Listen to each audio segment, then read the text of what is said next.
स्वागत है आप सभी लोग का आपके अपने YouTube channel live study Allahabad पर। तो दोस्तों, जैसा कि आपको पता है, प्रत्येक दिन शाम को 7 बजे से हम लोग Uttar Pradesh TGT PGT, Bihar TGT PGT, Jharkhand TGT PGT, Madhya Pradesh state, UGC NET, LT grade, GIC lecturer, Uttarakhand LT, Uttarakhand lecturer, assistant professor और अन्य परीक्षाओं के प्रीवियस ईयर क्वेश्चन पेपर को देखते हैं। और साथ ही साथ इस सेशन में हम लोग ऐसे प्रश्नों का भी समावेश करते हैं जो प्रश्न इन परीक्षाओं के दृष्टिकोण से महत्वपूर्ण होते हैं। वही हमारी इकोनॉमिक्स की दूसरी क्लास आपको लाइव स्टडी इलाहाबाद के मोबाइल एप्लीकेशन पे देखने को मिलती है, जहां पे इकोनॉमिक्स के अलग अलग बैच चलाए जा रहे हैं और सभी बैचेज में आपको एक स्ट्रेटजी के तहत इकोनॉमिक्स के सारे कंटेंट सिंपल सटीक साधारण भाषा में दिए जा रहे हैं, ताकि आप कम समय में बेहतर ढंग से तैयारी करके अपनी सफलता को सुनिश्चित कर सकें। तो दोस्तों, लाइव स्टडी इलाहाबाद के मोबाइल एप्लीकेशन पे आपको उत्तर प्रदेश टीजीटी पीजीटी का बैच देखने को मिलेगा, बिहार में टीजीटी पीजीटी का बैच देखने को मिलेगा, यूजीसी नेट का अलग बैच है, झारखंड टीजीटी पीजीटी का अलग बैच है,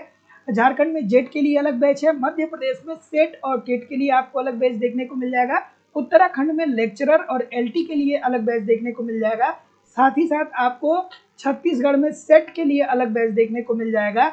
आपको एलटी ग्रेड, जीआईसी लेक्चरर और अलग अलग परीक्षाओं के अलग अलग बैच देखने को मिल जाएंगे, जहां पे आपको आपके सिलेबस के अनुसार इकोनॉमिक्स के सारे कॉन्सेप्ट सिंपल सटीक और साधारण भाषा में पढ़ाए जा रहे हैं। क्योंकि कॉन्सेप्ट पढ़ना बहुत जरूरी है। आपके अगर जो कॉन्सेप्ट क्लियर नहीं होते हैं तो सभी प्रकार के प्रश्नों को सॉल्व करने में बहुत सारी कठिनाइयों का सामना आपको करना पड़ता है। साथ ही साथ कंप्लीट आपको यहाँ पे इकोनॉमिक्स के नोट्स भी दिए जा रहे हैं। कम से कम 40 मिनट से 1 घंटे रोज नोट्स पढ़िए जब तक सफलता मिल नहीं जाती है। तो एक तरफ आप कॉन्सेप्ट पढ़ते रहिए, इसकी लाइव क्लास होती है। इनकेस लाइव क्लास में आप नहीं जुड़ेंगे तो बाद में आपको रिकॉर्डेड क्लास भी मिल जाएगा। उसके बाद आपको यहाँ पे नोट्स दिया जा रहा है, नोट्स से अपना रिवीजन करते रहिए। उसके अतिरिक्त आपको यहाँ पे टेस्ट सीरीज भी दिया जा रहा है, जो कि बहुत महत्वपूर्ण होता है। आप टेस्ट दीजिए, इस बात को समझिए कि कहाँ के प्रश्न आपके गलत हो रहे हैं। जब आप टेस्ट देंगे, टेस्ट अटेम्प्ट करेंगे, तो उसमें आपको समझ में आएगा कि भाई कहाँ से प्रश्न गलत हो रहे हैं, क्यों गलत हो रहे हैं। उस गलतियों को आप सुधारिए, फिर अगला टेस्ट दीजिए, जिससे आपकी एक्यूरेसी बेहतर हो पाए। प्रीवियस ईयर के क्वेश्चन पेपर भी आपको दिए जा रहे हैं, डायरेक्टली इनडायरेक्टली बहुत सारे क्वेश्चन प्रीवियस ईयर से पूछे जाते हैं और करंट की भी क्लासेस आपको यहाँ पे प्रोवाइड कराई जाती है। और सबसे बड़ी बात तो यह है कि कोर्स की वैलिडिटी लाइफ टाइम है। इट मीन्स अगर जो आप एक बार एडमिशन लेते हैं तो आप वर्तमान परीक्षा में तो पढ़ेंगे ही पढ़ेंगे, साथ ही साथ इन फ्यूचर में जब भी कोई नई वैकेंसी आएगी और उसके लिए जब भी कोई नया बैच प्रारंभ होगा, आपको ऑटोमेटिक वहाँ पे ऐड कर दिया जाएगा। आपको अलग से फीस पेमेंट करने की जरूरत नहीं होगी। एडमिशन फीस लाइफ टाइम की वैलिडिटी के साथ केवल और केवल 2000 रुपये है। तो सिंपली एडमिशन लेने के लिए आपको अपनी फीस इस नंबर पे सबमिट करनी होगी। आप गूगल पे, फोन पे या पेटीएम के माध्यम से अपनी फीस इस नंबर पे सबमिट करके उसका स्क्रीनशॉट इसी व्हाट्सएप नंबर पे सेंड कर देंगे, तो आगे का प्रोसेस आपको बता दिया जाएगा। ठीक है। या आप अगर जो चाहें तो आप सिंपली डिस्क्रिप्शन बॉक्स में जाकर के एप्लीकेशन को डाउनलोड करके डायरेक्ट भी कोर्स को परचेज कर सकते हैं। और किसी भी इंक्वायरी के लिए जो नीचे नंबर आ रहा था या ये जो नंबर आ रहा है, इस नंबर पे आप कॉल या व्हाट्सएप मैसेज कर सकते हैं। और अगर जो नए बैच की बात करें, नया बैच की बात करें, तो उत्तर प्रदेश में टीजीटी पीजीटी के लिए नया बैच है, बिहार में 4.0 के लिए नया बैच है, मध्य प्रदेश में सेट के लिए नया बैच है, यूजीसी नेट के लिए नया बैच है। मतलब सारे लगभग बैच आपको, उत्तराखंड में लेक्चरर के लिए नया बैच है। तो लगभग सारे बैच आपको नए मिल जाएंगे। तो किसी भी प्रकार की इंक्वायरी के लिए आप नीचे दिए गए नंबर पे कॉल कर सकते हैं और आप व्हाट्सएप मैसेज कर सकते हैं। Good evening everybody. अब हम लोग मूव करेंगे अपने सेशन की तरफ और आज के सेशन का पहला प्रश्न आप लोगों के सामने ये रहा। Good evening everybody. ठीक है, सबका नाम पढ़ना पॉसिबल नहीं है, लेकिन फिर भी सभी लोग वीडियो को लाइक और शेयर जरूर कर दीजिए। पहला प्रश्न आप लोग के सामने ये रहा कि हैरेट-डोमर समृद्धि समीकरण का प्रयोग करते हुए एक संतृप्त अर्थव्यवस्था की समृद्धि की दर क्या होगी जब C/Y इज इक्वल टू 1/4 होगा तथा डेल्टा K/डेल्टा Y इज इक्वल टू 3 होगा, जहाँ पे Y निर्गत को इंडिकेट करता है और K पूंजी को इंडिकेट करता है। चलिए इस प्रश्न का उत्तर बताइए। सबसे पहले तो देखिए, ऐसे प्रश्नों को करने के लिए आपको क्या पता होना चाहिए, कॉन्सेप्ट पता होना चाहिए कि आपने हैरेट-डोमर मॉडल पढ़ा है कि नहीं पढ़ा है, और पढ़ा भी है तो कितना अच्छे तरीके से पढ़ा है। तो अगर जो आपने हैरेट-डोमर मॉडल पढ़ा है तो यहाँ पे आपसे क्या पूछ रहा है, यहाँ पे आपसे पूछ रहा है कि समृद्धि की दर क्या होगी। यहाँ पे आपसे क्या पूछ रहा है, यहाँ से आपसे यही तो पूछ रहा है ना कि समृद्धि की दर क्या होगी। तो समृद्धि की दर, अगर जो हैरेट-डोमर मॉडल आप पढ़े हैं तो समृद्धि की दर क्या होगी, समृद्धि की दर इज इक्वल टू क्या होती है, इसका फॉर्मूला क्या होता है। तो इसका फॉर्मूला क्या होता है भैया, बचत की सीमांत प्रवृत्ति अपान पूंजी उत्पाद अनुपात। ठीक है, बचत बचत की सीमांत प्रवृत्ति अपान क्या होता है, पूंजी उत्पाद अनुपात। पूंजी उत्पाद अनुपात। अब अगर जो ये फॉर्मूला आपको पता है ना, तो आप कंपटीशन में हजारों हजार छात्र से आगे चले जाएंगे। और अगर जो इस प्रश्न को आप नहीं कर पाएंगे ना, तो आप कंपटीशन में हजारों छात्रों से पीछे चले जाएंगे। तो ये ऐसे प्रश्न है जो आपको सफलता दिला भी सकता है और आपको असफलता की तरफ भी ले जा सकता है। तो बार बार मैं कहता हूँ कि कॉपी पेन पास में रखिए और नोट डाउन करते रहिए कि यहाँ पे मतलब जो भी प्रश्न आपको नहीं समझ में आ रहे हैं, थोड़ा उसको नोट डाउन कर लिया करिए। तो देखिए, हेरल्ड डोमर समृद्धि मॉडल का प्रयोग करते हुए एक संतृप्त अर्थव्यवस्था की समृद्धि की दर क्या होगी। समृद्धि की दर ये आपसे पूछ रहा है जब C upon Y is equal to 1/4 दिया है, तथा डेल्टा के अपान डेल्टा वाई अपान 3 दिया है, इज इक्वल टू 3 दिया है, और निर्यात क्या है, वाई है, और के क्या है, इसमें पूंजी है। तो चलिए, अब पूंजी उत्पाद अनुपात क्या दिया है, पूंजी उत्पाद अनुपात ये है डेल्टा वाई, डेल्टा के अपान डेल्टा वाई।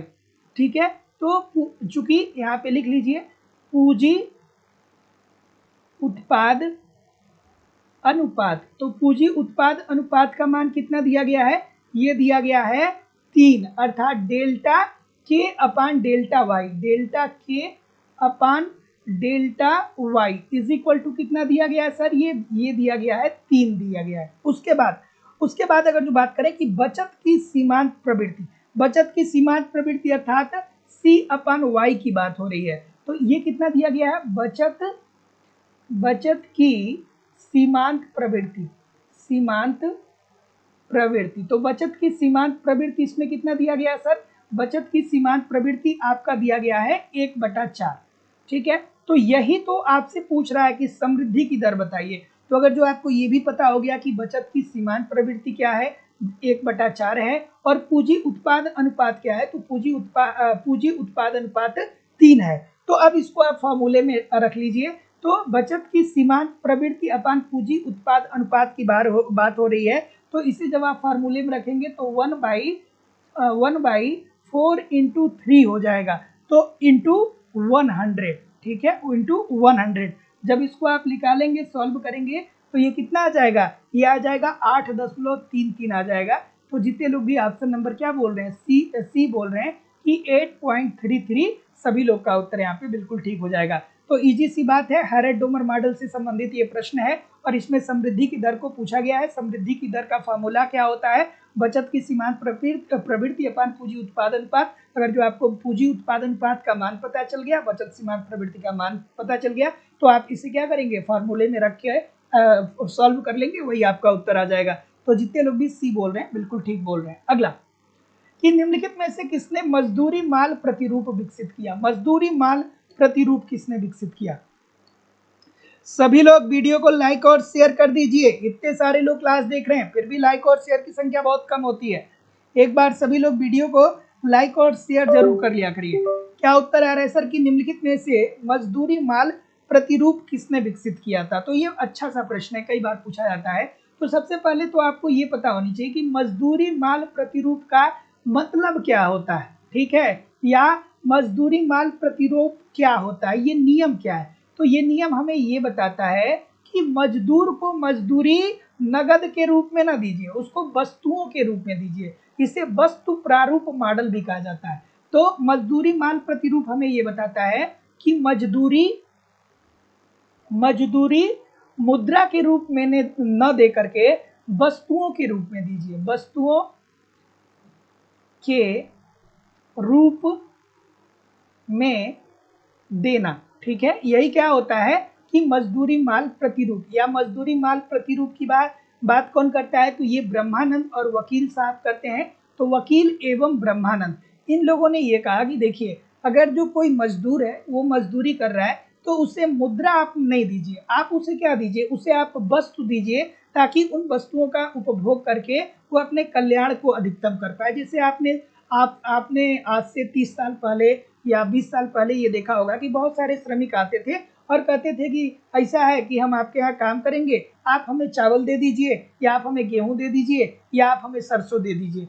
आज भी बिहार के इलाके में, बिहार के कुछ इलाके ऐसे हैं जहाँ पे कोसी नदी के बाढ़ आने के कारण वहाँ पे क्या होता है कि वहाँ पे चावल की फसल होती ही नहीं है। तो जब वहाँ के मजदूर आते हैं ना उत्तर प्रदेश में या राजस्थान में या कहीं अन्य जगहों पे जब जाते हैं तो कहते हैं कि भैया हम आपके घर पे 3-4 दिन मजदूरी कर रहे हैं, आप हमें 1-2 कुंटल क्या कर दीजिए, धान वो चावल दे दीजिए। ठीक है, तो यही बात कही थी ब्रह्मानंद और वकील ने, मजदूरी वस्तु प्रारूप में, अर्थात मजदूरी वस्तुओं के रूप में दिया जाएगा, मुद्रा के रूप में नहीं दिया जाएगा। अगला प्रश्न है कि निम्नलिखित योजनाओं में से किसके लिए महालनोबिस प्रतिरूप विकसित किया गया था। अब सारा आपको याद आना चाहिए, सब कुछ आपको याद आना चाहिए, जो जैसे जैसे मैं बताता हूँ कि देखिए, प्रथम पंचवर्षीय योजना हैरेड डोमर मॉडल, द्वितीय पंचवर्षीय योजना पीसी महालनोबिस मॉडल, तृतीय पंचवर्षीय योजना किस मॉडल पे आधारित थी, कमेंट करके बताइए। बार बार मैं बताता हूँ, सभी लोग कमेंट करके बताइए कि तीसरी पंचवर्षीय योजना किस पे आधारित थी। उसके बाद आपको योजना अवकाश याद आ जाना चाहिए, 1966 से लेकर के 1969 तक आपको याद आ जाना चाहिए। फिर पांचवी पंचवर्षीय योजना आपको याद आ जानी चाहिए, जिसमें 20 सूत्री कार्यक्रम और गरीबी हटाओ का नारा इंदिरा गांधी जी ने दिया था। फिर 8वीं पंचवर्षीय योजना मैक्स मुलर मॉडल आपको याद आना चाहिए, जिसमें समावेशी विकास की बात होती है, जिसमें मानव पूंजी के विकास की बात होती है। ठीक है, 8वीं पंचवर्षीय योजना में मानव पूंजी विकास की बात होती है। फिर 11वीं पंचवर्षीय योजना में समावेशी विकास की बात होती है और 12वीं पंचवर्षीय योजना में उच्चतर समावेशी विकास की बात होती है। 12वीं पंचवर्षीय योजना 2012 से लेकर 2017 तक चला था और फिर योजना आयोग को समाप्त करके उसके जगह पे नीति आयोग ला दिया गया। तो क्या उत्तर आ रहा है सर? तो जितने लोग भी बी बोल रहे हैं कि द्वितीय पंचवर्षीय योजना, सभी लोग का उत्तर यहाँ पे बिल्कुल ठीक हो जाएगा, है ना? सभी लोग बी ही बोल रहे हैं ना, तो जितने लोग भी बी बोल रहे हैं बिल्कुल ठीक बोल रहे हैं। और एक प्रश्न और पूछा जाता है कि राउरकेला, भिलाई, दुर्गापुर में जो इस्पात संयंत्र बैठे थे वो किस पंचवर्षीय योजना में बैठे थे? तो यही द्वितीय पंचवर्षीय योजना में ही बैठे थे। और ये द्वितीय पंचवर्षीय योजना कब से कब तक चला था? तो ये 1956 से लेकर के 1956 से लेकर 1961 तक चला था। तो जितने लोग भी ऑप्शन नंबर क्या बोल रहे हैं, बी बोल रहे हैं, ठीक बोल रहे हैं। अगला कि एक सेकेंड, निर्धनता अंतराल क्या होता है? आपसे पूछा जाता है कि निर्धनता अंतराल का मतलब क्या होता है। ये अलग अलग परीक्षाओं में कई बार पूछा गया है कि निर्धनता अंतराल का मतलब क्या होता है। निर्धनता अंतराल का मतलब क्या होता है? निर्धनता अंतराल का मतलब क्या होता है, बताइए भाई। इकोनॉमिक्स की भाषा में निर्धनता अंतराल क्या होता है? बी बोल रहे हैं, ठीक है, ठीक। तो देखिए, निर्धनता रेखा और उस रेखा से ऊपर रहने वाले सभी लोगों के वास्तविक आय स्तर के अंतर का योग जो होता है वही निर्धनता अंतराल को बताता है। बी बोल रहे हैं। और कोई? कुछ लोग ये भी बोल रहे हैं, बहुत सारी गलतियां आ रही है यार, ठीक है।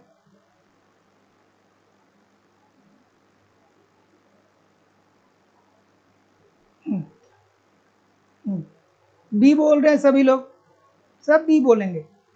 बी के अलावा कोई नहीं है? बी के अलावा कोई भी नहीं है?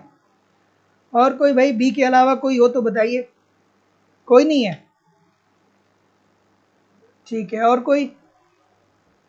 तो जितने लोग भी बी बोल रहे हैं क्या ठीक है? जितने लोग भी बी बोल रहे हैं ठीक है। बी वाले जितने हैं सब 0 नंबर पाएंगे इस प्रश्न में, क्योंकि निर्धनता अंतराल का फार्मूला ही उनको पता नहीं है, ठीक है। सर जी ने बी कह दिया तो बी ही होगा, कॉपी पेस्ट करके सब लगा दो। निर्धनता अंतराल का फार्मूला क्या होता है बताइए मुझे। निर्धनता अंतराल का फार्मूला होता है कि गरीबी रेखा से नीचे कुल आबादी अपान कुल जनसंख्या। निर्धनता अंतराल इज इक्वल टू क्या होता है? देखिए, ध्यान से देखिए, निर्धनता अंतराल, निर्धनता अंतराल, निर्धनता अंतराल का फॉर्मूला क्या होता है? तो गरीबी रेखा से नीचे कुल आबादी अपान कुल जनसंख्या। गरीबी रेखा, गरीबी रेखा से नीचे कुल आबादी और अपान क्या होता है सर? अपान होता है उस देश की कुल जनसंख्या। क्या होता है? उस देश की कुल जनसंख्या। अब अगर जो नहीं पढ़ेंगे तो कैसे काम चलेगा सर? अब बताइए, अब बता दीजिए। चलिए बी वाले आप चेंज कर दीजिए उत्तर।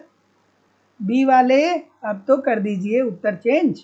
ठीक है, तो निर्धनता अंतराल का फॉर्मूला क्या होता है? तो गरीबी रेखा से नीचे की कुल आबादी अपान उस देश की कुल जनसंख्या, यही फॉर्मूला होता है निर्धनता अंतराल का। और ये क्या दर्शाता है? ये गरीबी में तीव्रता को दर्शाता है। ये क्या बताता है? ये गरीबी में तीव्रता को। तो निर्धनता रेखा और उस निर्धनता रेखा और उस रेखा से नीचे रहने वाले सभी लोगों के वास्तविक आय स्तर के अंतर के योग को ये बताता है। तो जितने लोग भी ए बोल रहे थे ना, वो सब सही बोल रहे थे, और जितने भी ये चेंज कर करके डी बोल रहे हैं ना, ये सब गलत बोल रहे हैं। तो निर्धनता अंतराल क्या बनाता है, क्या बताता है? तो निर्धनता अंतराल बताता है किसी देश की निर्धनता की तीव्रता को बताता है। और निर्धनता अंतराल का फॉर्मूला क्या होता है?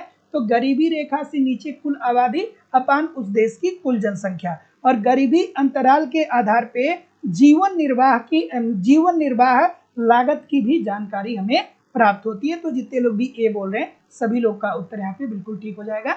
निर्धनता अंतराल, निर्धनता रेखा और उस रेखा से नीचे रहने वाले, ध्यान से समझिएगा, मतलब ये तीव्र निर्धनता की बात कर रही है, अर्थात निर्धनता रेखा और निर्धनता रेखा से नीचे रहने वाले व्यक्तियों की बात हो रही है ना।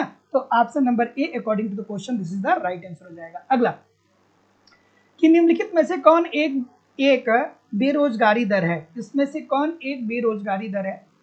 बताइए सर, कि निम्नलिखित में से कौन एक बेरोजगारी दर है? क्या भाई वी वालों, क्या हुआ? ठीक, अगला प्रश्न ये रहा। अरे होता है कभी कभी, कोई बात नहीं, परेशान होने की जरूरत नहीं है, होता है कभी कभी। अगला, कि निम्नलिखित में से कौन एक बेरोजगारी दर है? बेरोजगारी दर, अब बेरोजगारी दर भी आपको पता होना चाहिए। बेरोजगारी दर का फॉर्मूला क्या होता है सर? बताएंगे आप मुझे? बताइए तो अच्छा लगेगा मुझे भी। बेरोजगारी दर का फॉर्मूला क्या होता है? सभी लोग बताइए कमेंट करके। बेरोजगारी दर, इसका फॉर्मूला क्या होता है? तो बेरोजगारों की संख्या अपान कुल जनसंख्या। ठीक है, बेरोजगारों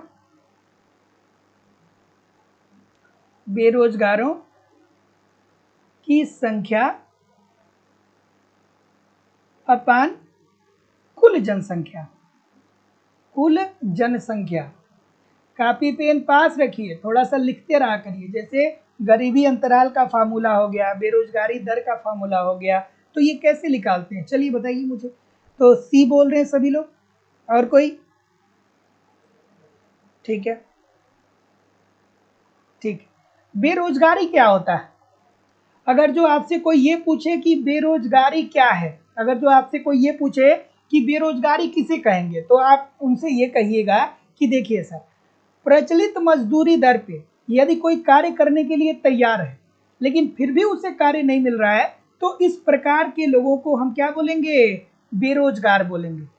प्रचलित मजदूरी दर पे यदि कोई व्यक्ति कार्य करने के लिए तैयार है लेकिन फिर भी उसे रोजगार नहीं मिल रहा है, तो उसे आप बेरोजगार कहेंगे। जैसे बात होती है ना, जब लोग आंदोलन करते हैं तो कहते हैं कि बेरोजगारों का धरना प्रदर्शन चल रहा है। इसका मतलब क्या हो गया कि जो शिक्षक हैं या जो अन्य लोग सरकारी नौकरी में जाना चाहते हैं, वो ये बात चाहते हैं कि जो प्रचलित मजदूरी दर है, अर्थात सरकार ने जो सैलरी डिसाइड किया है, उस पर हम जा करके कार्य करेंगे, लेकिन फिर भी सरकार उनको क्या कर रही है? नौकरी नहीं दे रही है। तो ऐसी स्थिति में क्या हो जाएगा? वो लोग बेरोजगार हो जाएंगे। तो यही तो होता है ना, बेरोजगार का मतलब क्या होता है कि आप कार्य करने की इच्छुक हैं, जो पैसा आपको मिल रहा है, जो मजदूरी मिल रही है, उस पर आप कार्य करने के इच्छुक हैं, लेकिन फिर भी आपको कार्य नहीं मिल रहा है, तो ऐसे लोगों को क्या कहा जाएगा? बेरोजगार कहा जाएगा। तो जितने लोग भी सी बोल रहे हैं सर, सभी लोग का उत्तर यहाँ पे बिल्कुल ठीक हो जाएगा कि कुल कार्य शक्ति में बेरोजगारों का प्रतिशत। और बेरोजगारी की बात, ठीक है, बेरोजगारी क्या होता है? तो बेरोजगारी प्रचलित मजदूरी दर पे आप कार्य करने के लिए तैयार हैं लेकिन फिर भी आपको कार्य नहीं मिल रहा है, तो इसे आप बेरोजगारी कहेंगे। ठीक है, उसके बाद आपको यहाँ पे किन्स साहब भी याद आ जाने चाहिए। किन्स साहब किसकी बात करते हैं? ऐच्छिक बेरोजगारी की बात करते हैं कि अनैच्छिक बेरोजगारी की बात करते हैं? सभी लोग कमेंट करके बताइए कि किन्स साहब ऐच्छिक बेरोजगारी की बात करते हैं कि अनैच्छिक बेरोजगारी की बात करते हैं। ऐच्छिक बेरोजगारी का मतलब होता है कि आप अपनी इच्छा से बेरोजगार हैं, और ये बेरोजगारी खास करके बिहार और उत्तर प्रदेश के कुछ क्षेत्रों में पाई जाती है ऐच्छिक बेरोजगारी, जहाँ पे लोगों का ये रहता है कि भैया थोड़ा बहुत अपना प्लॉट है, खेत है, थोड़ा बहुत हम उत्पादन कर लेंगे, थोड़ा बहुत इधर उधर से पैसा कमा लेंगे। उनको पैसा कमाने का मतलब नहीं है, उनका क्या है कि घर में बैठे रहें, टीवी का रिमोट पास में हो, टीवी देखते रहें, उसके बाद गांव में निकल जाएं और गांव में निकल करके गैम्बलिंग करने लगे, 10 लोगों के बीच में वो बैठ करके खूब मस्ती कर रहे हैं। उनको कोई लेना देना नहीं है कि कितना आगे बढ़ना है, क्या करना है, जीवन में पैसा कमाना है।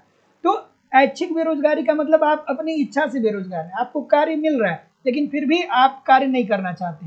जब हमें आज़ादी मिली थी तो इस प्रकार की बेरोजगारी बहुत सारी विद्यमान थी। आप लोगों ने बहुत बार सुना होगा कि किसी व्यक्ति को सरकार जबरदस्ती पकड़ के ले जा रही थी कि चलो तुमको सेना में भर्ती कर दे रहे हैं या तुमको पुलिस में भर्ती कर दे रहे हैं, लोग जाते नहीं। और आज की स्थिति क्या है कि लोग अपना 10-10 साल बर्बाद कर दे रहे हैं, ठीक है, इन सारे कार्यों को करने के लिए।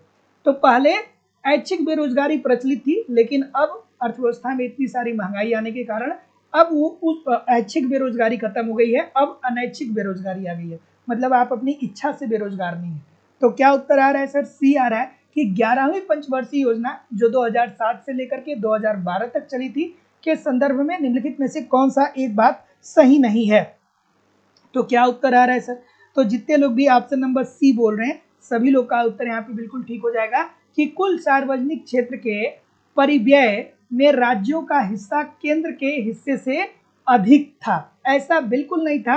अगर जो आप 11वीं पंचवर्षीय योजना को पढ़े होंगे तो 11वीं पंचवर्षीय योजना का लक्ष्य रखा गया था समावेशी विकास, मतलब सभी क्षेत्रों का विकास करना है, ठीक है, कृषि का भी विकास करना है, उद्योग का भी विकास करना है, सेवा का भी विकास करना है, सभी क्षेत्रों का समावेशी विकास की बात की गई थी, ठीक है। और इसमें जीडीपी का जो लक्ष्य रखा गया था वो 9% रखा गया था और पूंजी उत्पाद अनुपात 4.1% रखा गया था, लेकिन उसमें इसकी बात नहीं होती है, अर्थात ये नहीं ही पूछ रहा है। तो जितने लोग भी सी बोल रहे हैं सभी लोग का उत्तर ठीक हो जाएगा। तो याद रखिएगा कि 11वीं पंचवर्षीय योजना 2007 से लेकर के 2012 तक जो चला था, इसके संदर्भ में निम्नलिखित में से कौन सा कथन सही नहीं है? तो कुल सार्वजनिक क्षेत्र के परिव्यय में राज्यों का हिस्सा केंद्र के हिस्से से अधिक था, ऐसा बिल्कुल नहीं था। और समावेशी विकास इसका मुख्य लक्ष्य था, इस बात को भी याद रखिएगा। अगला प्रश्न ये रहा कि भारत में जीडीपी में कृषि का अनुपात हाल ही के वर्षों में अति तीव्र दर से गिरा है, यह किस कारण से है? अब देखिए दोस्तों, मैं इसीलिए कहता हूं ना कि आप कॉन्सेप्ट पढ़िए, बिना कॉन्सेप्ट पढ़े सारी चीजों को, ठीक। अब देखिए बहुत सारे लोग को लगता है कि पंचवर्षीय योजना से प्रश्न बनेंगे नहीं, लेकिन पंचवर्षीय योजना से खूब सारे प्रश्न बनेंगे, है ना। पंचवर्षीय योजना से खूब सारे प्रश्न बनते हैं पेपर में और बनेंगे आने वाले समय में। तो सब कुछ पढ़ना जरूरी है और इसके लिए आपको एक सिस्टमेटिक वे से कॉन्सेप्ट, नोट्स, टेस्ट, सारी चीज़ों को मैनेज करना पड़ेगा, ठीक है। एक सिस्टमेटिक वे से करेंगे तो बहुत कम समय में बेहतर ढंग से सारी चीज़ों को सीख समझ सकते हैं। तो जो लोग भी एडमिशन लेना चाहते हैं इस नंबर पे कॉल या व्हाट्सएप मैसेज कर सकते हैं किसी भी इंक्वायरी के लिए। आपको लाइव स्टडी इलाहाबाद के मोबाइल एप्लीकेशन पे ये सारी चीज़ें प्रोवाइड कराई जा रही हैं। क्या उत्तर आ रहा है सर? तो भारत में जीडीपी में कृषि का अनुपात हाल ही के वर्षों में अति तीव्र दर से गिरा है, यह किस कारण से ऐसा है? तो यह इस कारण से है दोस्तों, क्योंकि अब हमारी अर्थव्यवस्था धीरे धीरे आर्थिक विकास कर रही है और लोग कृषि क्षेत्र से पलायित होकर के औद्योगिक और सेवा क्षेत्र में जा रहे हैं। तो अब कृषि क्षेत्र में, अब देखिए आप अपने खुद की जनरेशन को देखिए, अब कौन चाहता है कृषि करना? बहुत कम लोग ऐसे हैं जो कृषि करना चाहते हैं। सभी लोग चाहते हैं कि दिल्ली चले जाएं, मुंबई चले जाएं। जो शिक्षित है वो अपने तरीके से पैसा कमा रहा है, जो अशिक्षित है वो अपने तरीके से पैसा कमा रहा है। तो जब कृषि सेक्टर में क्या होगा कि श्रम शक्ति कम होगी और ये श्रम शक्ति औद्योगिक और सेवा क्षेत्र में जाएगी, तो जाहिर सी बात है कि औद्योगिक और सेवा क्षेत्र का योगदान राष्ट्रीय आय में बढ़ेगा और कृषि क्षेत्र का योगदान राष्ट्रीय आय में कम होगा। तो यही कारण है दोस्तों, इट मीन्स कि जितने लोग भी ऑप्शन नंबर डी बोल रहे हैं कि कृषि की अति अल्प समृद्धि दर एवं अन्य क्षेत्रों की तीव्र समृद्धि दर, तो जितने लोग भी डी बोल रहे हैं ठीक बोल रहे हैं। अगर जो जीडीपी में कृषि की बात किया जाए तो जीडीपी में कृषि का प्रतिशत कितना है? ये लगभग 17% के आसपास है। उद्योग की बात करें तो हमारे कुल जीडीपी में उद्योग का कितना प्रतिशत है? तो लगभग 29% है। और सबसे ज्यादा जो है वो कितना है? वो सेवा क्षेत्र का है। सेवा क्षेत्र कितना है? ये लगभग 54% है। ये थोड़ा बहुत फ्लक्चुएट भी होता रहता है, तो जितने लोग भी डी बोल रहे हैं ठीक बोल रहे हैं। अगला कि ऋण संकुचन होगा जब, ऋण संकुचन का मतलब क्या होता है बताइए सर। सभी लोग वीडियो को लाइक और शेयर जरूर कर दिया करिए, इतने सारे लोग क्लास देख रहे हैं फिर भी लाइक और शेयर की संख्या बहुत कम है। शिवानी श्रीवास्तव जी, रितु चौहान जी, राधे जी, उर्मिला कुमारी जी, मालती सोलंकी जी, अनीस पंडित जी, सदानंद मिश्रा जी, रीता कश्यप जी, नीलम कुमारी जी, प्रिया सिंह जी, राकेश विंद जी, सुरजीत कुमार जी, ठीक है, अक्षय गौरी जी, सभी लोग एक बार वीडियो को लाइक कर दीजिए फिर हम लोग आगे बढ़े। सभी लोग वीडियो को लाइक और शेयर कर दीजिए। हाँ, अगला प्रश्न है कि ऋण संकुचन होगा जब, ऋण संकुचन का मतलब क्या होता है सर बताइए। ठीक है, तो देखिए दोस्तों, एक लाइन की बात है, एक लाइन की बात है, ये जो आरबीआई है ना, अर्थात हमारे देश का जो केंद्रीय बैंक है, वो क्या करता है, वो वाणिज्यिक बैंक को उधार देता है। किसको उधार देता है? वाणिज्यिक बैंक को उधार देता है। वाणिज्यिक बैंकों को ये क्या देता है? उधार देता है। तो अगर जो आरबीआई अपने बैंक दर को बढ़ा देता है, जैसे अभी 6 महीने पहले आरबीआई 6 महीने या 8 महीने पहले आरबीआई ने बैंक दर को बढ़ाया था। तो सबसे पहले तो आप ये जानिए कि बैंक दर क्या होता है। तो जब आरबीआई वाणिज्यिक बैंकों को ऋण दे रही है ना, तो उस ऋण पे जो ब्याज वसूल कर रही है उसे ही बैंक दर कहा जाता है। उसे ही क्या कहा जाता है? बैंक दर कहा जाता है। तो आरबीआई, अब यहाँ पे अल्पकाल की बात नहीं हो रही है, ध्यान से देखिएगा, अल्पकाल की बात होगी तो फिर वो रेपो रेट की बात हो जाएगी। तो अगर जो आरबीआई वाणिज्यिक बैंकों को ऋण दे रहा है और उस ऋण देने के परिणाम स्वरूप वाणिज्यिक बैंक से जो ब्याज वसूल कर रहे हैं ना, उसे ही बैंक दर कहा जाता है। उसे ही क्या क्या कहा जाता है? बैंक दर कहा जाता है। तो अगर जो आरबीआई बैंक दर को बढ़ाएगी, अर्थात कहेगी कि भैया अब हम बैंक दर बढ़ा रहे हैं, तो जाहिर सी बात है कि जब आरबीआई बैंक दर को बढ़ा देगी तो अब इन्हें वाणिज्यिक बैंक को बैंक दर ज्यादा देना पड़ेगा, अर्थात मुद्रा ज्यादा देना पड़ेगा। किसको? आरबीआई को। तो अब जब वाणिज्यिक बैंक आरबीआई को ज्यादा मुद्रा देगा और आरबीआई ने बैंक दर बढ़ा दिया है, तो जाहिर सी बात है कि ऐसी स्थिति में क्या होगी कि ब्याज दर में वृद्धि आ जाएगी। जब वाणिज्यिक बैंक को ऋण महंगा मिलेगा तो वो फिर जनता के पास क्या करेगा? वाणिज्यिक बैंक, हम लोग क्या करते हैं? जनता से लेन देन करते हैं। और जब हम लोग वाणिज्यिक बैंक से लेन देन करते हैं, और जब हम लोग वाणिज्यिक बैंक से लेन देन करते हैं तो हम लोग ब्याज दर की बात करते हैं। कहते हैं कै % का ब्याज मिलेगा अगर जो हम पैसा जमा कर रहे हैं तो, या हम पैसा निकाल रहे हैं तो कै % का ब्याज मिलेगा। तो ऐसी स्थिति में जब बैंक दर बढ़ जाएगा तो ब्याज दर में भी क्या आ जाएगी? वृद्धि आ जाएगी, ब्याज की दर भी बढ़ जाएगी। और यही जब ब्याज की दर बढ़ जाएगी तो इसे ही क्या कहेंगे? इसे ही ऋण संकुचन कहेंगे। तो जितने लोग भी ऑप्शन नंबर बी बोल रहे हैं कि बैंक दर बढ़ा दिया जाए, सभी लोग का उत्तर ठीक हो जाएगा। तो आसान भाषा में इस प्रश्न को समझ लीजिए कि ऋण संकुचन का मतलब क्या होता है। तो देखिए, आरबीआई वाणिज्यिक बैंकों को, देखिए ध्यान से देखिए, गलती आज के बाद नहीं होना चाहिए कि ऋण संकुचन क्या होता है। तो ये रहा दोस्तों आरबीआई, ये रहा वाणिज्यिक बैंक, ठीक है, ये क्या रहा? ये वाणिज्यिक बैंक है। और ये रहे हम लोग, अर्थात जनता। ये कौन है? ये हम लोग हैं, अर्थात जनता है।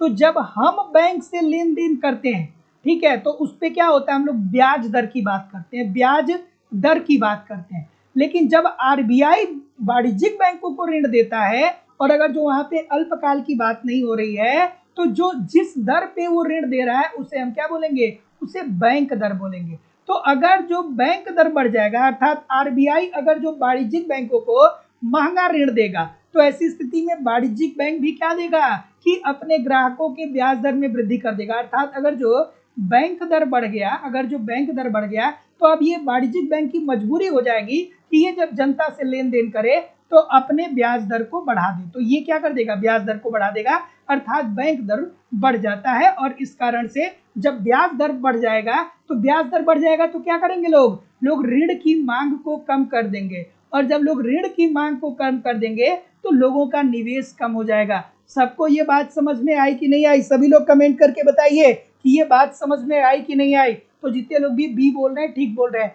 ऋण संकुचन क्या होता है, ये बात आपको समझ में आई कि नहीं आई? सभी लोग कमेंट करके बताइए। अगला प्रश्न ये रहा कि मुद्रा की तटस्थता पद का क्या अर्थ है। एक बार नहीं, अनेकों बार अलग अलग परीक्षाओं में ये प्रश्न पूछा गया है। हाँ, अगला प्रश्न है कि मुद्रा की तटस्थता, हम पढ़ते हैं ना कि बहुत सारे अर्थशास्त्रियों को पढ़ते हैं तो अपने मान्यताओं में बताते हैं कि मुद्रा तटस्थ है। मुद्रा तटस्थ होने का क्या मतलब होता है? मुद्रा तटस्थ होने का क्या मतलब होता है सर, बताइए। बस आप ईमानदारी से पढ़ते रहिए, कंटेंट देना हमारी जिम्मेदारी है। कंटेंट मैं आपको इतना प्रोवाइड करूंगा ना दोस्तों कि अगर जो आप थोड़े मेहनती से छात्र हैं, थोड़ा आप मेहनत करना चाहते हैं, आप रोज तल्लीनता के साथ 3 घंटे 4 घंटे अगर जो ठीक तरीके से पढ़ सकते हैं ना, तो निश्चित तौर पे कहीं भी इधर उधर से आपको कुछ कलेक्ट करने की जरूरत नहीं होगी, सब कुछ आपको मिलेगा। क्योंकि हम लोग इतने सारे कंटेंट को इतने सारे माध्यमों से कर रहे हैं, एप्लीकेशन पे एक प्रोसेस के थ्रू आपको सारे कंटेंट दिए जा रहे हैं, आप उसे फॉलो करते रहिए, यूट्यूब पे प्रैक्टिस करते रहिए। प्रश्न कहाँ से बनेगा भाई? प्रश्न कहाँ से बनेगा? सब कुछ वही है। किन्स की थियरी बदलेगी नहीं, रिकार्डो की थियरी बदलेगी नहीं, मिल की थियरी बदलेगी नहीं, हेरेट डोमर मॉडल की थियरी बदलेगी नहीं, ये सब कुछ बदलने वाला नहीं। एक बदलता है, भारतीय अर्थव्यवस्था में थोड़ा बहुत कुछ यूनिट ऐसे होते हैं जहाँ के डाटा चेंज आपको देखने को मिलते हैं, ठीक है। बाकी तो आपको लगभग लगभग वही सारी थियरियां पढ़नी है। तो बस आप ईमानदारी से एप्लीकेशन और यूट्यूब पे दोनों जगह ठीक से पढ़ते रहिए, कहीं भी आपको कुछ दिक्कत होने वाली नहीं है। क्या उत्तर आ रहा है सर कि मुद्रा की तटस्थता पद का क्या अर्थ होता है? तो जितने लोग भी ऑप्शन नंबर सी बोल रहे हैं। अब ये मुद्रा तटस्थ है, ये किसने बताया था? आप अगर जो बहुत अच्छे स्टूडेंट हैं तो आपको लिखना चाहिए कि सर ये तो क्लासिकल अर्थशास्त्रियों ने कहा था ना, कि सर जी क्लासिकल अर्थशास्त्रियों ने कहा था ये बात। क्लासिकल अर्थशास्त्रियों ने, अर्थात जो प्रतिष्ठित अर्थशास्त्री थे, उनका ये कहना था कि मुद्रा तटस्थ है। और मुद्रा तटस्थ है इसका मतलब क्या होता है कि मौद्रिक चरों में होने वाला परिवर्तन केवल मौद्रिक कारक को प्रभावित करता है, ये वास्तविक कारकों को प्रभावित नहीं करता है। तो मुद्रा तटस्थ का मतलब क्या होता है? मुद्रा तटस्थता का मतलब ये होता है कि मौद्रिक चरों में होने वाला परिवर्तन केवल और केवल मौद्रिक कारकों को प्रभावित करता है, वास्तविक कारकों पर ये कोई भी प्रभाव नहीं डालता है। और मुद्रा की तटस्थता का प्रतिपादन किस अर्थशास्त्री के द्वारा किया गया था? ये प्रश्न बहुत बार दोस्तों पूछा गया है कि मुद्रा की तटस्थता शब्द का प्रयोग या मुद्रा की तटस्थता का प्रतिपादन किसने किया था? प्रतिपादन किसने किया था? सभी लोग, इसमें 90% लोग होंगे जो लोग इस प्रश्न का उत्तर नहीं जानते होंगे। तो हेयक साहब को याद रखिएगा, एक अर्थशास्त्री हुए जिनका नाम था फ्रेडरिक हेयक, ठीक है। इनको याद रखिएगा, पूछा जाता है बार बार कि मुद्रा की तटस्थता की बात किस अर्थशास्त्री ने किया था? तो ये किया था फ्रेडरिक हेयक ने। और मुद्रा की तटस्थता का मतलब क्या होता है कि ये किसी अन्य कारकों पे कोई प्रभाव नहीं डालता है। तो जितने लोग भी सी बोल रहे हैं कि मुद्रा की मात्रा के परिवर्तनों को अस्त व्यस्त करने वाले प्रभावों को महत्वपूर्ण आर्थिक चरों जैसे आय, उत्पादन और रोजगार को हटा लेना, अर्थात ना ही आय पर असर पड़ेगा, ना ही उत्पादन पे असर पड़ेगा और ना ही रोजगार पे असर पड़ेगा, ठीक है। तो जितने लोग भी ऑप्शन नंबर सी बोल रहे हैं सभी लोग का उत्तर बिल्कुल ठीक हो जाएगा। अगला प्रश्न कि अग्रणीय बैंक की अभिकल्पना किस लिए की गई? अग्रणीय बैंक, चलिए ठीक है, अग्रणीय बैंक। बहुत सारे लोग कमेंट करके बता रहे भाई, अच्छा ठीक। तो ठीक है दोस्तों, एक समिति गठित की गई थी, एक समिति गठित की गई थी जिसे हम लोग गाडगिल समिति के नाम से जानते हैं। ये चीजें पूछी जाती हैं बार बार में, इसलिए मैं बता रहा हूँ। कापी पेन पास में रखिए, लिखते भी थोड़ा बहुत रहिए। गाडगिल, ठीक है, गाडगिल समिति एक बनाई गई, ठीक है। और इसी गाडगिल समिति ने ही अग्रणीय बैंक की अनुशंसा बताई कि भैया अग्रणीय बैंक कैसे होने चाहिए, ये कहाँ पे होने चाहिए, इनका कार्य क्षेत्र क्या होना चाहिए, इनकी कार्य प्रणाली कैसी होनी चाहिए। तो एक गाडगिल समिति बनाई गई थी और वही गाडगिल समिति ने ही अग्रणीय बैंक की परिकल्पना दिया। और अग्रणीय बैंक के अंतर्गत क्या किया गया? ये कब की बात है? ये 1969 की बात है, 1969 की बात है। तो अग्रणीय बैंक के अंतर्गत प्रत्येक जिले में एक बैंक खोला जाएगा, ठीक है। क्या किया जाएगा? प्रत्येक जिले में एक बैंक खोला जाएगा, प्रत्येक जिले में एक बैंक खोला जाएगा और ये क्या करेगा, ये निगरानी करेगा उन वित्तीय संस्थाओं पे जो वित्तीय संस्थाएं क्या कर रही हैं, किसानों को ऋण प्रोवाइड करा रही हैं। तो जितने लोग भी ऑप्शन नंबर ए बोल रहे हैं कि एक विशिष्ट जिले में एक बैंक द्वारा अधिक संकेंद्रित प्रयास करने के लिए, तो अग्रणीय बैंक की अभिकल्पना किसने दिया था, तो 1969 में एक समिति गठित हुई थी गाडगिल साहब की, और इसी गाडगिल साहब ने कहा कि हमें अग्रणीय बैंक की अवधारणा सामने लानी चाहिए और इसके अंतर्गत प्रत्येक जिले में एक बैंक ऐसा खोला जाए जो अन्य वित्तीय संस्थाओं पे निगरानी रखे कि ये वित्तीय संस्थाएं किसानों को ठीक तरीके से ऋण दे रही हैं कि नहीं दे रही हैं। तो जितने लोग भी ऑप्शन नंबर ए बोल रहे हैं ठीक बोल रहे हैं। अगला कि निम्नलिखित प्रस्तावों में से कौन से एक का समर्थन पूर्ति पक्ष अर्थशास्त्रियों द्वारा नहीं किया गया। खूबसूरत सा प्रश्न। और दोस्तों हमारी इकोनॉमिक्स की दूसरी क्लास आपको लाइव स्टडी इलाहाबाद के मोबाइल एप्लीकेशन पे देखने को मिलती है, जहाँ पे इकोनॉमिक्स के अलग अलग बैच चलाए जा रहे हैं और सभी बैचेज में आपको आपके सिलेबस के अनुसार इकोनॉमिक्स के सारे कॉन्सेप्ट पढ़ाए जा रहे हैं। इसकी लाइव क्लास होती है, इनकेस आप लाइव क्लास में नहीं जुड़ पाते हैं तो बाद में आपको रिकॉर्डेड क्लास भी मिल जाता है, आप अपने समय के अनुसार कभी भी क्लास को देख सकते हैं। इसके अतिरिक्त आपको वहाँ पे कंप्लीट नोट्स भी दिया जा रहा है, एक तरफ आप क्लास को पढ़ते रहिए, दूसरी तरफ नोट्स के माध्यम से रिवीजन करते रहिए। आपको टेस्ट सीरीज भी दिया जा रहा है, टेस्ट दीजिए, अपनी गलतियों को पहचानिए, उस गलती को दूर कीजिए ताकि आपकी एक्यूरेसी बेहतर हो सके। प्रीवियस ईयर के क्वेश्चन पेपर भी आपको दिए जा रहे हैं, डायरेक्टली इनडायरेक्टली बहुत सारे क्वेश्चन प्रीवियस ईयर से पूछे जाते हैं और आपको करंट की भी क्लासेस करवाई जा रही है। सब कुछ कवर कराना हमारी जिम्मेदारी है, बस आप इसे ठीक तरीके से एप्लीकेशन पे फॉलो करते रहिए, यूट्यूब पे प्रैक्टिस करते रहिए, कहीं भी इधर उधर से कुछ भी आपको कलेक्ट करने की जरूरत नहीं पड़ेगी। कोर्स की वैलिडिटी लाइफ टाइम है, इट मीन्स एक बार आप एडमिशन लेंगे तो वर्तमान परीक्षा में तो पढ़ेंगे ही पढ़ेंगे, साथ ही साथ इन फ्यूचर में जब भी कोई नई वैकेंसी आएगी और उसके लिए जब भी नया बैच प्रारंभ होगा आपको ऑटोमेटिक बैच में ऐड कर दिया जाएगा। एडमिशन की फीस लाइफ टाइम की वैलिडिटी के साथ केवल और केवल 2000 रुपये है। तो सिंपली आप अगर जो एडमिशन लेना चाहते हैं तो आप अपनी फीस को इस नंबर पे सबमिट कर सकते हैं, ठीक है। आप चाहें तो गूगल पे, फोन पे या पेटीएम के माध्यम से अपनी फीस इस नंबर पे सबमिट करके इसका स्क्रीनशॉट इसी व्हाट्सएप नंबर पे सेंड कर देंगे तो आपको एडमिशन मिल जाएगा। फिर सारा प्रोसेस आपको वहाँ पे समझा दिया जाएगा, या किसी भी इंक्वायरी के लिए इस नंबर पे कॉल या व्हाट्सएप मैसेज कर सकते हैं, ठीक है। सारे बैच उपलब्ध हैं। उत्तर प्रदेश टीजीटी पीजीटी का अलग बैच है, बिहार टीजीटी पीजीटी का अलग बैच है, झारखंड में टीजीटी पीजीटी का अलग बैच है, मध्य प्रदेश में सेट और टेट के लिए अलग बैच है, यूजीसी नेट का अलग बैच है, उत्तराखंड में लेक्चरर और एलटी के लिए अलग अलग बैच, मतलब सारे बैच आपको मिल जाएंगे।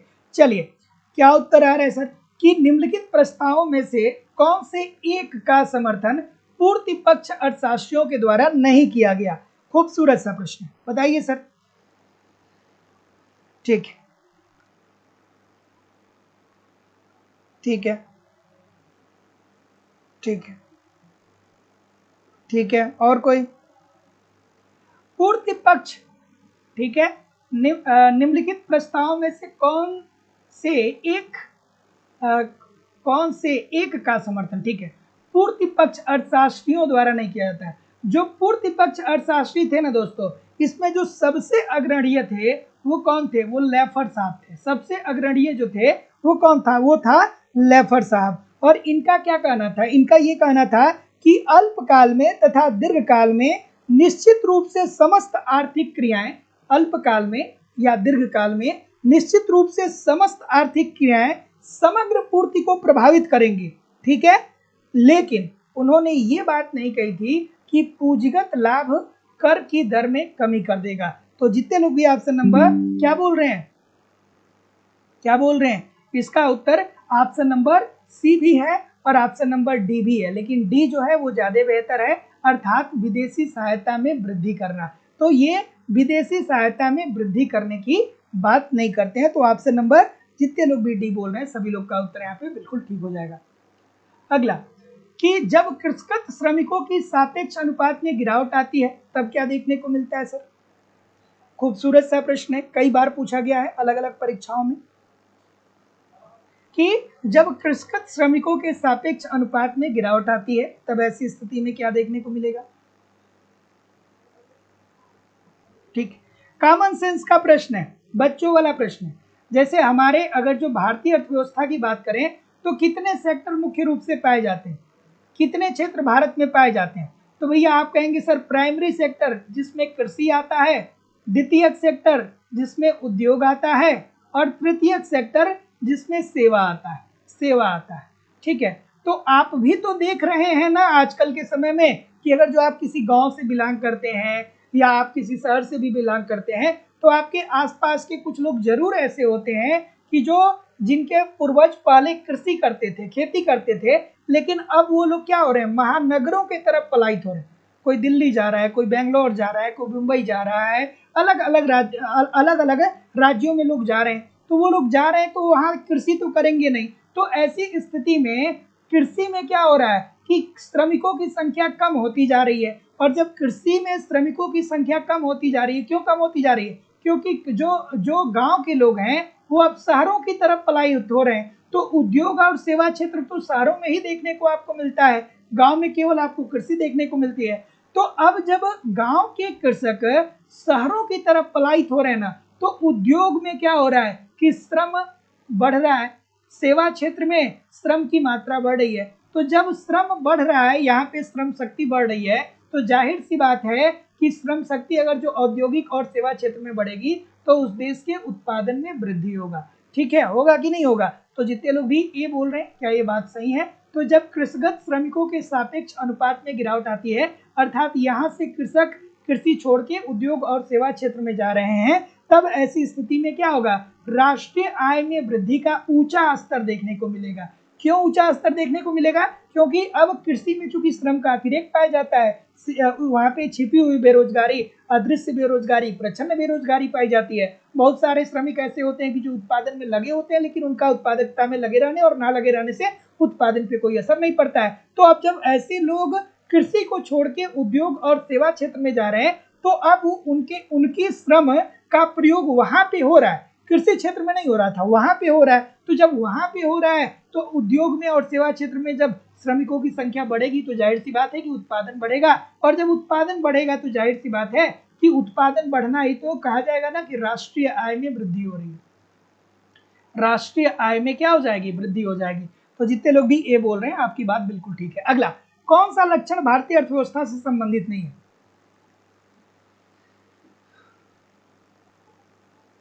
ठीक है, कौन सा लक्षण भारतीय अर्थव्यवस्था से संबंधित नहीं है? बच्चों वाला प्रश्न। भारतीय अर्थव्यवस्था में क्या देखने को मिलता है भाई? क्या देखने को मिलता है? बी बोल रहे हैं, बहुत अच्छी बात है। ठीक है, तो जितने लोग भी बी बोल रहे हैं कि देखिए सर, किसी भी अर्थव्यवस्था में ये विशेषता नहीं देखने को मिलेगी कि वहां पे कुशल एवं ईमानदार प्रशासन होगा। 100% हम नहीं कह सकते हैं कि कुशल और ईमानदार प्रशासन किसी भी अर्थव्यवस्था का हो सकता है। 100% किसी भी अर्थव्यवस्था के परिप्रेक्ष्य में ये बात नहीं कही जा सकती है कि उस अर्थव्यवस्था का जो प्रशासन है वो कुशल है और ईमानदार है। तो जितने लोग भी बी बोल रहे हैं ठीक बोल रहे हैं। अगला, कि तकनीकी विकास में निहित होता है। तकनीकी विकास में क्या निहित होता है? चलिए, और देखिए दोस्तों, जिंदगी में अगर जो आप सेक्रीफाई नहीं कर पा रहे हैं तो आप कोई सफलता भी नहीं प्राप्त कर पाएंगे। सीधी सीधी बात, जीवन क्या है कि अगर जो आप कुछ पाना चाहते हैं ना, अगर जो किसी चीज की मांग है तो पूर्ति भी करना पड़ेगा। डिमांड एंड सप्लाई का नियम लागू है। अगर जो आपको सफलता की मांग है तो आपको अपने आलस्य को त्यागना पड़ेगा। आपको अपने उस माइंड सेटअप को त्यागना होगा कि आज पढ़ने को मन नहीं कर रहा है, कल पढ़ेंगे, कल नहीं परसों पढ़ेंगे। आपको उस माइंड सेट को त्यागना होगा कि यार 10 मिनट और सो लेते हैं, थोड़ा दोस्तों के साथ बाहर घूम आते हैं। जिंदगी में सब कुछ नहीं हो पाएगा। आप अगर जो ये चाहें कि आप सारी चीज़ों को मैनेज कर लें, दोस्तों के साथ भी मिलें और लैपटॉप में और मोबाइल में गेम भी खेलें, सारी चीज़ें करें और आपको सफलता भी मिल जाए, आप पढ़ाई भी ना करें, तो ऐसा होने वाला नहीं। सीधी सीधी बात है, ऐसा बिल्कुल नहीं होने वाला, क्योंकि ये एक रेस है। अब इसी चैनल पे देख लीजिए, इतने सारे बच्चे रोज पढ़ते, इतने सारे बच्चे पढ़ते। तो ये एक रेस है, इसमें जो तेजी से दौड़ेगा, जो बढ़िया मेहनत करेगा, जो बढ़िया समय देगा, जो बढ़िया कंसंट्रेट होकर की क्लास को देखेगा, जो सिस्टमेटिक वे से पढ़ेगा, वो सफल हो जाएगा। बाकी 10 मिनट पढ़ने वाले, 15 मिनट पढ़ने वाले, 20 मिनट पढ़ने वाले, वो यही कहेंगे कि देखा जाएगा जब परीक्षा होगा। तो देखा जाएगा तो फिर वही बात हो जाएगी कि शुरू के एग्जामिनेशन हॉल में जैसे पेपर मिलेगा, 10-20 मिनट बाद पता चल जाएगा कि भाई देख लिए, एक बहुत अच्छी अपॉर्चुनिटी थी, 2-3 साल से परीक्षा नहीं हुई थी, 2-3 साल इकोनॉमिक्स पढ़े होते तो अब तक तो टॉप कर दिए होते। लेकिन उन्होंने पढ़ा ही नहीं। उनको लगा कि देखा जाएगा, तो देखा जाएगा तो फिर अगली वैकेंसी देखा जाएगा, पता चले कि ऐसे ही क्या होती चली जाए, जिंदगी निकलती चली जाए, है ना। तो देखना नहीं है, जो करना है आज करना है, अभी करना है। और जो समस्याएं हैं, जो परेशानी, और सबकी ज़िंदगी में दिक्कत है, सबकी अपनी अपनी कहानी है, सबकी अपनी अपनी दिक्कतें हैं, सबकी अपनी अपनी परेशानियां हैं। लेकिन उसी परेशानी, उसी दिक्कतों, उसी परेशानियों को झेलते हुए आप अपने ऊपर काम करिए, अपने ऊपर मेहनत करिए, अपने ऊपर प्रयास करिए। निश्चित तौर पे आपको ज़िंदगी में सफल होने से कोई नहीं रोक सकता, बशर्ते आपको दृढ़ निश्चय होना पड़ेगा। चलिए आगे बढ़ते हैं, अगले प्रश्न की तरफ मूव करेंगे कि तकनीकी विकास में निहित होता है। तकनीकी विकास का मतलब क्या होता है? देखिए, जब आपके पास एक अच्छी टेक्नोलॉजी आ जाएगी, बढ़िया तकनीकी आपके पास आ जाएगा, तो जाहिर सी बात है कि उत्पादन की मात्रा बढ़ जाएगी।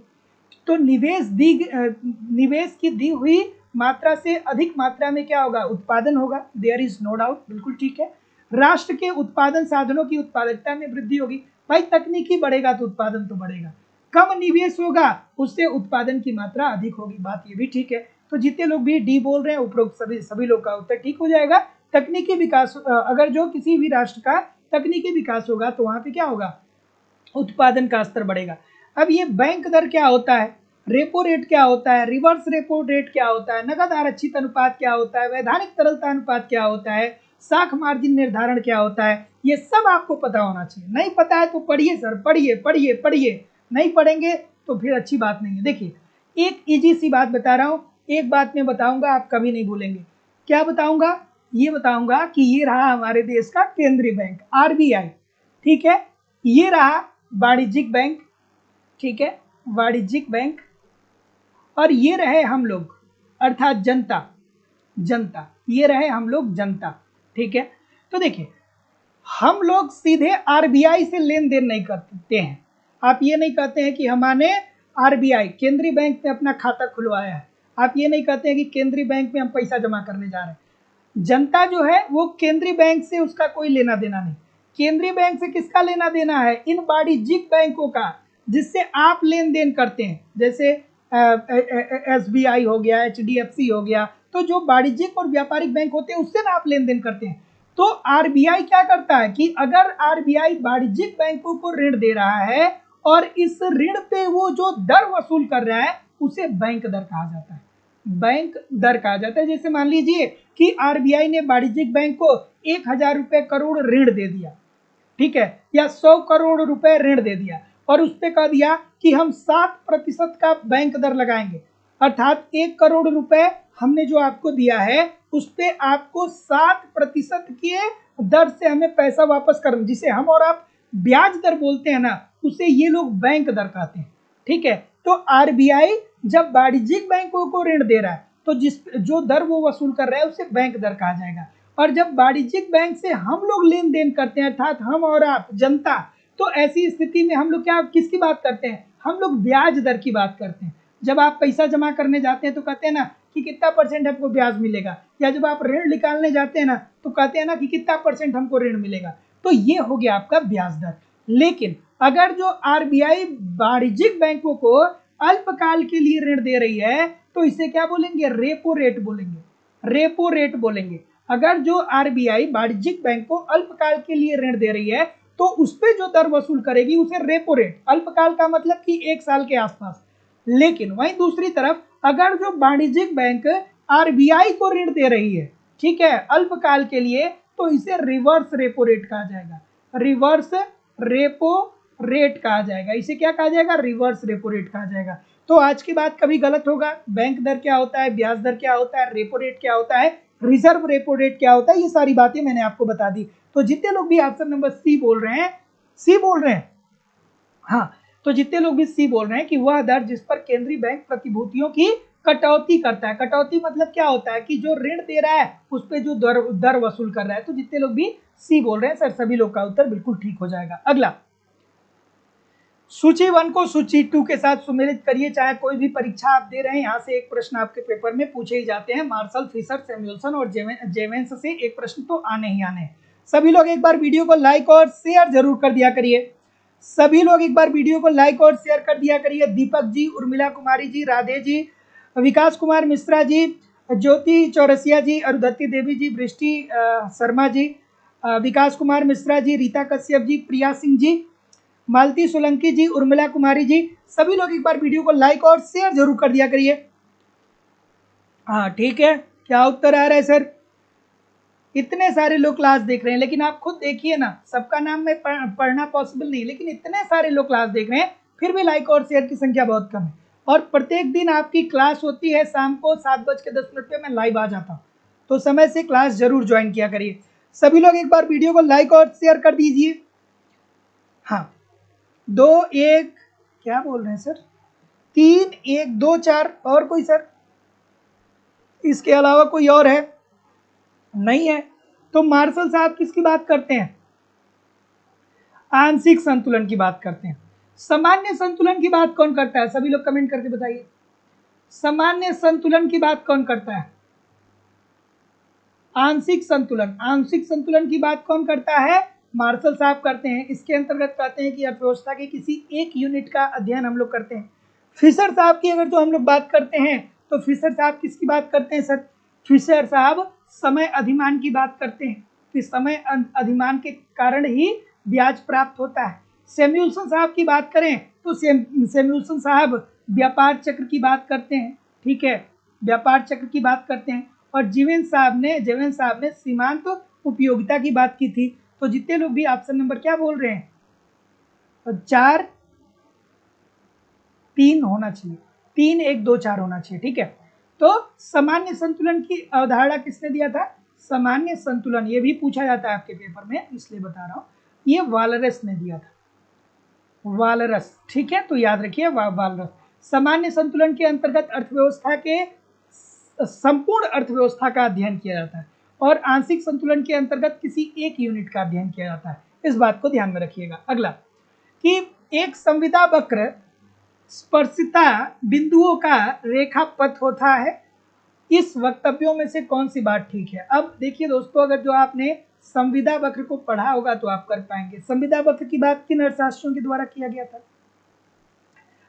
कॉन्सेप्ट इसीलिए मैं बोलता हूं कि पढ़ना जरूरी है। चलिए सर बताइए, ठीक है।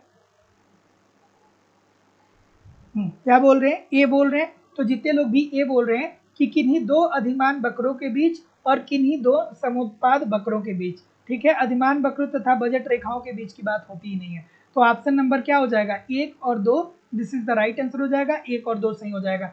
अब ऐसे प्रश्नों के लिए कॉन्सेप्ट पढ़ना पड़ेगा, नहीं पढ़ेंगे इसको 1-2 लाइन में डिस्क्राइब नहीं किया जा सकता है। संविदा वक्र की बात किसने किया था भाई? कमेंट करके बताइए मुझे आप। एजवर्थ और मार्शल ने, ठीक है, मार्शल और एजवर्थ ने प्रस्ताव वक्र की बात किया था। अगला प्रश्न, पारस्परिक मांग का सिद्धांत किसने दिया था? पारस्परिक मांग का सिद्धांत किसने दिया था? कमेंट करके बताइए, पारस्परिक मांग सिद्धांत का सिद्धांत किसने दिया था? ठीक है, और निम्न संतुलन पास सिद्धांत किसने दिया था? अब बीच बीच में आप लोगों से मैं ऐसे ही पूछता रहूं, बीच बीच में मैं पूछूंगा, आप कमेंट करके बताइएगा कि निम्न संतुलन पास सिद्धांत किसने दिया था, पारस्परिक मांग का सिद्धांत किसने दिया था। ठीक है, आप बताइएगा, आप बताइएगा, ये नहीं कि सर जी बस बता रहे हैं, सर जी बता लिए हो गया। ठीक है, चलिए अगला, कि साधन बाजार पर शुद्ध राष्ट्रीय उत्पाद किसके बराबर होता है। दोस्तों ये बहुत ही कंफ्यूजन क्रिएट करने वाला प्रश्न है, ये बहुत ही कंफ्यूजन क्रिएट करने वाला प्रश्न है कि साधन लागत पर शुद्ध राष्ट्रीय उत्पाद बराबर होता है। ठीक है, तो जितने लोग भी ऑप्शन नंबर क्या बोल रहे हैं? ए बोल रहे हैं। तो जितने लोग भी ए बोल रहे हैं सर, सभी लोग का उत्तर ठीक है कि बाजार मूल्य पर शुद्ध राष्ट्रीय उत्पाद, और इसमें से अप्रत्यक्ष कर को घटाते हैं। देखिएगा, जैसे आप अलग अलग किताबों को पढ़ते होंगे ना, तो उस पर अलग अलग तरीके से चीजें दी होती है, इसको कई तरीके से लिखा जाता है। तो याद रखिएगा कि अप्रत्यक्ष कर को घटाते हैं, और आर्थिक सहायता जिसे उपादान भी बोला जाता है या सब्सिडी भी बोला जाता है, तो उपादान या सब्सिडी को जोड़ते हैं, अर्थात आर्थिक सहायता को जोड़ते हैं और अप्रत्यक्ष कर को घटाते हैं। तो जितने लोग भी ऑप्शन नंबर ए बोल रहे हैं, ठीक बोल रहे हैं कि साधन लागत पर शुद्ध राष्ट्रीय उत्पाद बराबर होता है बाजार मूल्य पे शुद्ध राष्ट्रीय उत्पाद माइनस अप्रत्यक्ष कर प्लस आर्थिक सहायता के। अगला प्रश्न, कि रोजगार में प्रारंभिक प्रत्यक्ष वृद्धि के प्रभाव स्वरूप कुल रोजगार में कई गुना वृद्धि होती है। एक प्रश्न 100% यहाँ से दोस्तों आपके पेपर में पूछा जाता है, ये किसकी अवधारणा है? तो दोस्तों देखिए, गुणक की अवधारणा है, ये गुणक की अवधारणा है। तो अगर जो गुणक की बात करें तो गुणक की अवधारणा सर्वप्रथम किसने दिया था? तो गुणक की अवधारणा सर्वप्रथम रोजगार गुणक के रूप में आर एफ कोहन ने दिया था। रोजगार गुणक के रूप में किसने दिया था? आर एफ कोहन के द्वारा दिया गया था। ठीक है, और यही बात हो रही है, ये किसकी बात है? ये आर एफ कोहन की बात यहाँ पे हो रही है। और रोजगार गुणक के अंतर्गत आर एफ कोहन ने क्या कहा था कि जब रोजगार में प्रारंभिक प्रत्यक्ष वृद्धि, मतलब अगर जो रोजगार में प्रारंभिक रूप से वृद्धि हो रही है ना, तो आगे चल करके इससे कुल रोजगार में कई गुना वृद्धि हो जाएगी। अर्थात प्रारंभिक रूप में अगर जो रोजगार बढ़ रहा है तो इसके परिणाम स्वरूप कुल रोजगार में कई गुना वृद्धि आ जाती है। और गुणक की अवधारणा को विकसित करने का श्रेय किसको जाता है? तो गुणक की अवधारणा को विकसित करने का श्रेय जाता है निवेश गुणक के रूप में किन्स साहब को। निवेश गुणक, ठीक है, निवेश गुणक के रूप में किसको जाता है सर? किन्स साहब को जाता है। और किन्स साहब ने क्या कहा निवेश गुणक के अंतर्गत? उन्होंने कहा कि अगर जो अर्थव्यवस्था में निवेश को बढ़ाया जाता है ना, तो जितना निवेश बढ़ाया गया है उसके के गुना वृद्धि राष्ट्रीय आय में वृद्धि होगी, उसके के गुना वृद्धि राष्ट्रीय आय में होगी। अर्थात जितना निवेश बढ़ाया जा रहा है उससे कई गुना वृद्धि राष्ट्रीय आय में होगी। और गुणक को हम दो तरीके से प्रस्तुत करते हैं। के इज इक्वल टू 1/MPS होता है और के इज इक्वल टू 1/1 - MPC होता है। जो कॉन्सेप्ट पढ़ रहे हैं उनको ये सारी चीजें याद आनी चाहिए। B this is the right answer हो जाएगा। अगला कि ओकुन के नियम में कौन सी बातें कही गई? ओकुन का नियम, ओकुन के नियम की बात हो रही है सर।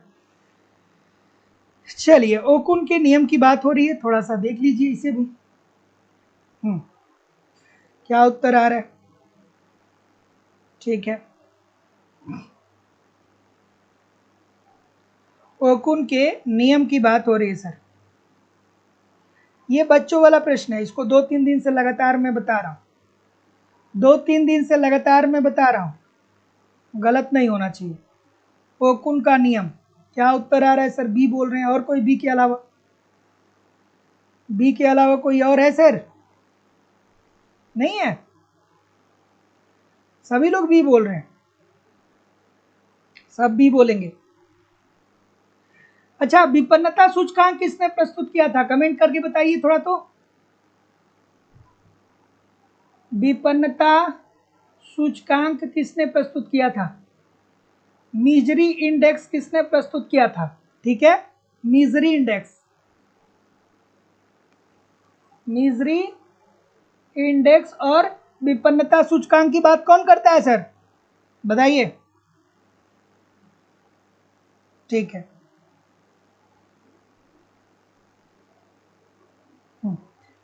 तो जितने लोग भी ऑप्शन नंबर क्या बोल रहे हैं? बी बोल रहे हैं। तो जितने लोग भी बी बोल रहे हैं, देखिए दोस्तों, इसे तंग लहरी सूचकांक भी कहा जाता है। तंग लहरी सूचकांक भी इसे कहा जाता है ना सर? तो याद रखिएगा, ये तीनों चारों बात याद रखिएगा। ओकुन का नियम या विपन्नता सूचकांक या मिजरी इंडेक्स या तंग लहरी सूचकांक, ये तीनों की अगर जो बात, ये तीनों चारों की बात करें तो ये आर्थर ओकुन की ही बात कर रहा है। और आर्थर ओकुन साहब ने जो अपना मिजरी इंडेक्स प्रस्तुत किया था वो किया था 1977 में। कब प्रस्तुत किया था? 1977 में ये प्रस्तुत किया था। और इसमें इन्होंने क्या कहा था कि कोई दिक्कत किसी को? ठीक ठीक, हाँ ठीक।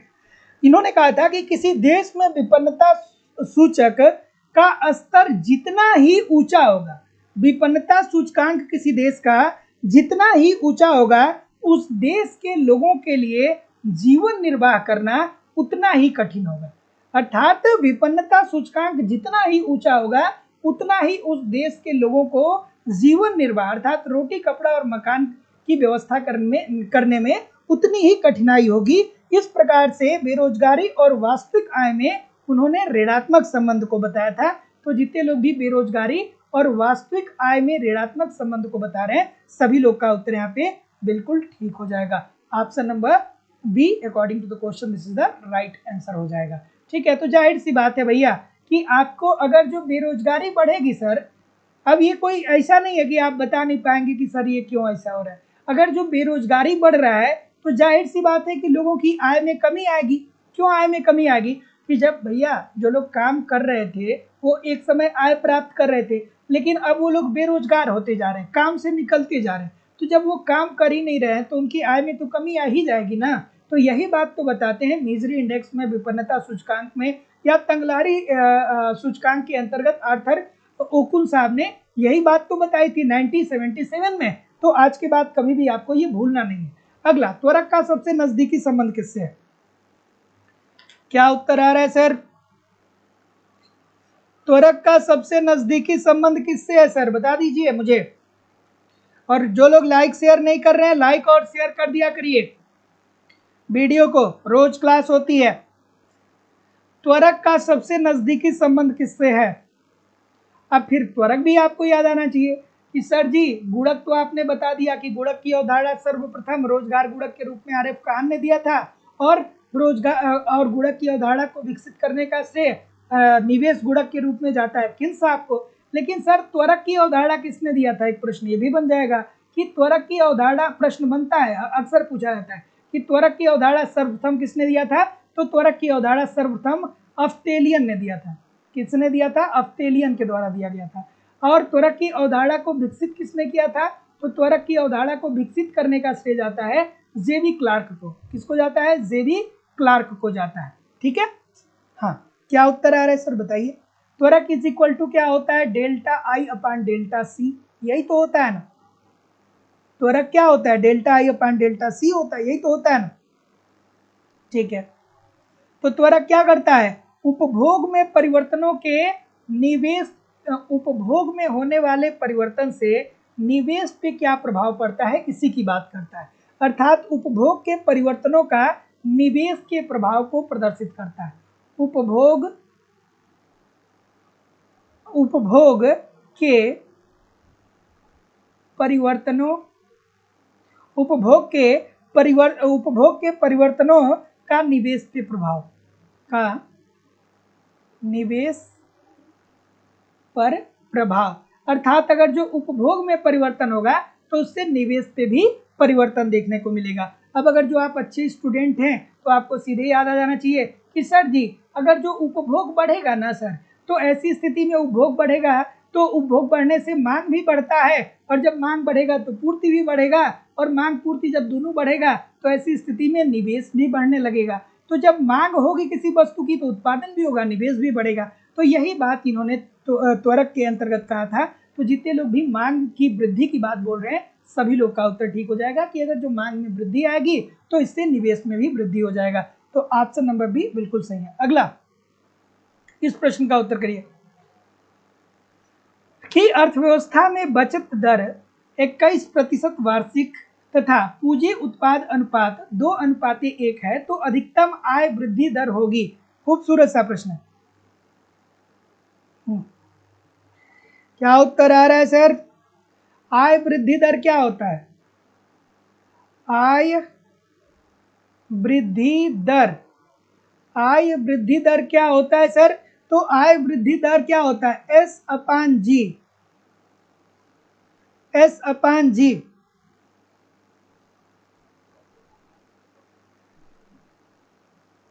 शेयर बाजार की ये क्लास चल रही है, उससे रिलेटेड क्वेश्चन बनेगा तो यहाँ कराएंगे, नहीं तो जितना आपको इकोनॉमिक्स में पढ़ना होता है उतना एप्लीकेशन पे मैं पढ़ाता हूँ। बार बार मैसेज नहीं करिए, बार बार मैसेज नहीं करिए। चलिए अगला है, बचत दर क्या होता है? बचत दर इज इक्वल टू क्या होता है बताइए? सॉरी, बचत दर कितना दिया गया है? बचत दर इसमें दिया गया है 21%। बचत दर क्या दिया गया है? 21% दिया गया है। जी का मान, पूंजी उत्पाद अनुपात, इसमें जी का मान क्या दिया गया है? जी का जो मान दिया गया है वो 2 दे दिया गया है। तो अब आय वृद्धि दर का फार्मूला क्या होता है? एस अपान जी होता है। एस का मान क्या दिया है? बचत दर 21 दिया गया है, तो एस का मान बचत दर 21 दिया गया है, अपान जी का मान कितना दिया गया है? 2 दे दिया गया है। तो ये क्या हो जाएगा? 10.5 हो जाएगा ना सर, ये कितना आ जाएगा? 10.5। तो जितने लोग भी 10.5% बोल रहे हैं सभी लोग का उत्तर यहाँ पे बिल्कुल ठीक हो जाएगा। अगला कि एक अर्थव्यवस्था में दीर्घकालीन समग्र उपभोग फलन क्या बताता है? ठीक है, कि एक अर्थव्यवस्था में दीर्घकालीन समग्र उपभोग फलन क्या बताता है? क्या बताता है सर, बताइए। ठीक, दीर्घकालीन, बहुत खूबसूरत और प्यारा सा प्रश्न है। एक लाइन में मैं बताऊंगा, लेकिन एक लाइन ध्यान से सुनेंगे तो ये प्रश्न कभी आपको नहीं भूलेगा, है ना? क्या है भाई प्रश्न, बताइए। ठीक है, ठीक है, ठीक है। तो देखिए दोस्तों, अर्थव्यवस्था में दीर्घकालीन समग्र उपभोग फलन की अगर जो बात करें ना, तो ये टोबिन साहब इसकी बात करते हैं। ये कौन बात करता है? जेम्स टोबिन साहब इसकी बात करते हैं। और टोबिन साहब जब इसकी बात करते हैं ना, और इसके साथ एक और अर्थशास्त्री थे जिनका नाम था स्मिथ। ठीक है, ये वाले स्मिथ नहीं, दूसरे वाले जेम्स टोबिन, और स्थिम इनका नाम था, वास्तविक तौर पे स्थिम इनका नाम था। ठीक है, तो इन दोनों लोगों ने क्या कहा? इन लोगों ने ये कहा कि देखिए, अल्पकाल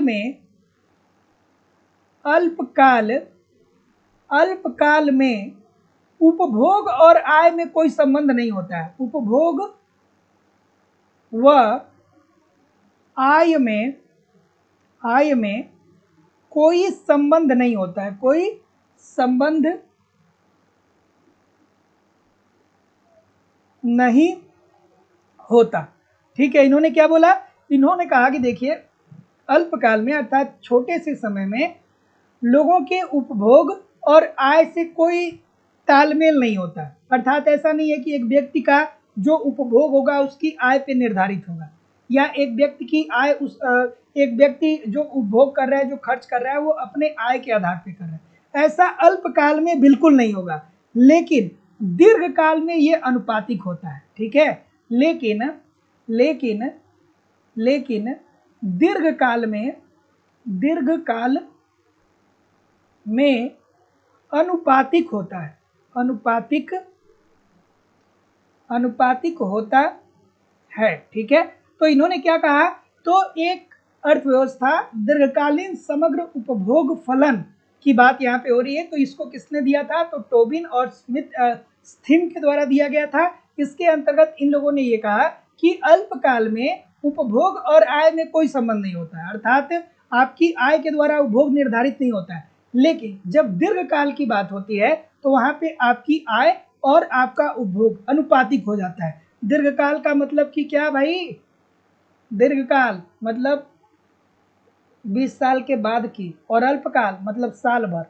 ठीक है, अल्पकाल मतलब 1 साल, आप दीर्घकाल मतलब 20 साल के बाद।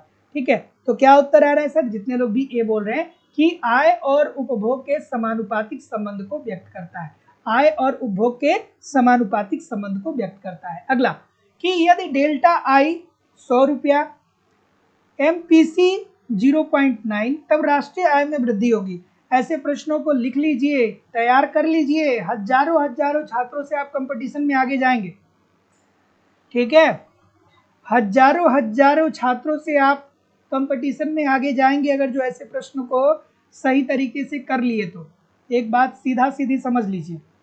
ठीक, आगे बढ़ते हैं। तो क्या पूछ रहा है? राष्ट्रीय आय में वृद्धि दर की बात पूछ रही है, राष्ट्रीय आय में वृद्धि दर की बात।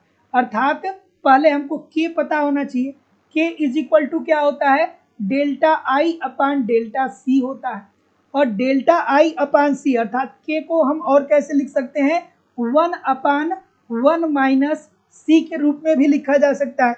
लिखा जा सकता है कि नहीं लिखा जा सकता है? लिखा जा सकता है। ठीक है, delta Y upon delta C. ठीक है, delta Y upon delta C. ठीक है, अब इसे और हम क्या कर सकते हैं? चूंकि अब इसे थोड़ा सा हम पक्षांतर कर देंगे, इसे थोड़ा सा हम जब पक्षांतर करेंगे तो delta Y is equal to क्या हो जाएगा सर? Delta Y is equal to 1/1 minus C, और ये जो डेल्टा ये डेल्टा आई होता है, delta Y upon delta I होता है, sorry, delta delta Y upon delta I, sorry delta Y upon delta I होता है, ठीक है। तो अब ये क्या हो गया, अब इंटू इधर कर देंगे तो ये क्या हो जाएगा, डेल्टा आई हो जाएगा। अब इतना हो गया। अब यहाँ पे डेल्टा आई का ही मान क्या दे दिया गया, 100 रुपया दे दिया गया, और एमपीसी का मान कितना दे दिया गया है, 0.9 दे दिया गया। अर्थात यहाँ पे सी का मान क्या दे दिया गया, सी का मान दे दिया गया है 0.9 और डेल्टा आई का मान दे दिया गया है 100। अब इसको पुट कर लीजिए, उत्तर आपका चला आएगा। तो अब जब आप इसे पुट करेंगे तो डेल्टा वाई, अर्थात यही तो राष्ट्रीय आय की वृद्धि की बात कर रहा है। राष्ट्रीय आय में वृद्धि को कैसे इंडिकेट करते हैं, डेल्टा वाई से ही तो करते हैं ना। तो delta Y is equal to क्या हो जाएगा, 1 अपान, अब इसमें पुट करिए, इस वाले में delta Y is equal to 1 upon 1 minus C का मान क्या दिया गया है, 0.9 दिया गया है, और इंटू क्या है, इंटू इसमें क्या, डेल्टा आई कितना दिया गया है, 100 दिया गया है। अब इसको जब आप पुट करेंगे तो ये क्या हो जाएगा, delta Y is equal to 1 upon 0.1, एक में से 0.9 निकालेंगे तो 0.1 बचेगा, इंटू क्या हो जाएगा 100। जब इसको सॉल्व करेंगे तो डेल्टा वाई का मान कितना आ जाएगा, डेल्टा वाई का मान 100 आएगा कि 1000। इसको जीरो से हटाएंगे सर, ये नीचे का ये दशमलव हटाएंगे तो जीरो बढ़ जाएगा ना सर, तो डेल्टा वाई का मान क्या आ जाएगा, 1000। बहुत सारे छात्र क्या करते हैं कि ऑप्शन नंबर डी पे टिक करेंगे। कोई डी वाला है, थोड़ा देखूं मैं भी, कोई डी वाला है, नहीं है? तो जितने लोग भी ए बोल रहे हैं ठीक बोल रहे हैं। कोई डी वाला नहीं है ना, थोड़ा रुकिए मैं चेक करूं। कोई नहीं है, एक भी नहीं है, अरे ठीक है।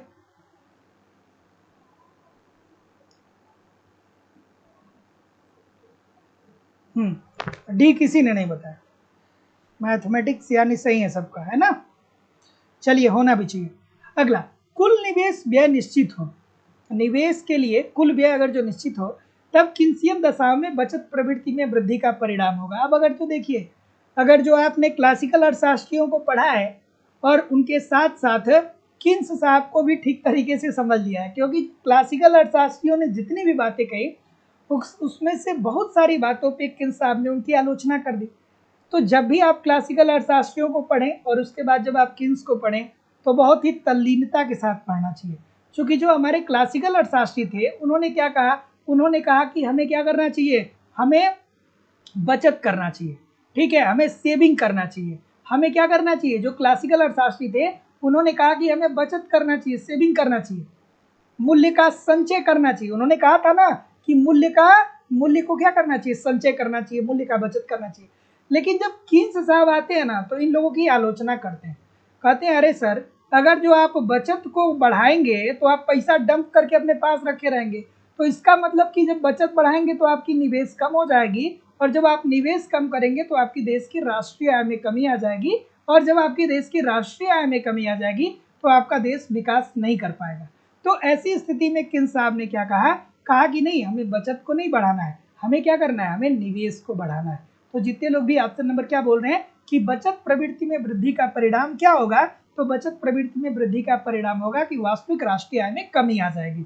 इट मीन्स कि किन्स साहब ने ये कहा कि अगर जो अर्थव्यवस्था में बचत बढ़ाया जाएगा तो जब बचत ज्यादा होगा तो लोग पैसा अपने पास रखेंगे रहेंगे, जब पैसा ज्यादा लोग अपने पास रखे रहेंगे तो निवेश में तो डालेंगे नहीं, तो निवेश कम हो जाएगा, और जब जैसे ही निवेश कम हो जाएगा वैसे ही उस देश के राष्ट्रीय आय में जब निवेश कम हो जाएगा तो उस देश का उत्पादन कम हो जाएगा, और जब उस देश का उत्पादन कम हो जाएगा तो जाहिर सी बात है कि जब किसी राष्ट्र का उत्पादन कम हो जाता है तो उस देश के राष्ट्रीय आय में क्या आ जाती है, कमी आ जाती है। तो जितने लोग भी सी बोल रहे हैं ठीक बोल रहे हैं। बच्चों वाला प्रश्न है अगला प्रश्न कि सोलो के दीर्घकालीन विकास मॉडल में कौन सी मान्यता गलत है। सोलो साहब की बात आ गई भाई। सोलो साहब ने क्या कहा था, अब मान्यता याद होनी चाहिए, सोलो का, डोमर का, हेरड का, ये सब की मान्यता याद होनी चाहिए, किन्स का, रिकार्डो का, जेसमिल का, जेबिसे का, ये सब मान्यता आपको पता होनी चाहिए। क्या उत्तर आ रहा है सर? तो देखिए, सोलो की अगर जो मान्यता की बात करें तो आपको याद आनी चाहिए कि ये द्विक्षेत्रीय बंद अर्थव्यवस्था की बात करते हैं, ठीक है, करते हैं कि नहीं करते हैं? क्या बोलते हैं? बोलते हैं कि अर्थव्यवस्था में पूर्ण रोजगार है, बचत अनुपात को उन्होंने क्या माना है, स्थिर भी माना है, उत्पादन फलन को समरूप माना है और पूर्ण रोजगार की भी बात किया है। लेकिन कहीं पर भी उन्होंने ये बात नहीं कही है कि मूल्य और मजदूरी दर स्थिर है। मूल्य और मजदूरी को इन्होंने परिवर्तनशील माना है कि मूल्य अर्थात वस्तु की जो कीमत है और मजदूरों को दी जाने वाली जो मजदूरी है उसमें लगातार परिवर्तन होता रहता है। तो सी बिल्कुल सही हो जाएगा, क्योंकि यहाँ पे क्या पूछा है, गलत पूछा है। अगला, थोड़ा सा इसे एडजस्ट करना होगा, ठीक है। अगला प्रश्न, सभी लोग एक बार वीडियो को पहले लाइक तो कर दीजिए भैया, इतने सारे लोग क्लास देख रहे हैं फिर भी लाइक और शेयर की संख्या बहुत कम है। सभी लोग एक बार वीडियो को लाइक कर दीजिए, इतने सारे लोग क्लास देख रहे हैं फिर भी लाइक और शेयर की संख्या बहुत कम है। क्या उत्तर आ रहा है सर? तो देखिए, असंतुलित विकास सिद्धांत ये किसने दिया था? हर्समैन ने दिया था। हर्समैन ने असंतुलित विकास सिद्धांत की बात किसने की थी? हर्समैन ने की थी। संतुलित विकास सिद्धांत की बात किसने की थी? किन्स ने की थी, है ना। संतुलित विकास सिद्धांत की बात किन्स ने की थी, असंतुलित विकास सिद्धांत की बात हर्समैन ने की थी। हर्समैन ने क्या कहा? उन्होंने कहा कि अर्थव्यवस्था में जितने भी क्षेत्र हैं, जैसे मान लीजिए कि अर्थव्यवस्था में क्षेत्र ए है, क्षेत्र बी है, क्षेत्र सी है। जैसे मान लीजिए और आसान भाषा में आपको समझने के लिए बताओ तो भारत में कितने क्षेत्र हैं? जैसे मान लीजिए कि प्राइमरी सेक्टर जिसमें कृषि आता है, उसके बाद भारत में द्वितीय सेक्टर जिसमें उद्योग आता है, उसके बाद भारत का जो तृतीय सेक्टर है उसमें क्या आता है? उसमें सेवा आता है। तो इनका ये कहना है कि देखिए, चूंकि देश जो है ना उसके पास श्रम और पूंजी सीमित मात्रा में, श्रम व पूंजी सीमित है। किसी भी अर्थव्यवस्था के पास श्रम व पूंजी क्या है? सीमित है।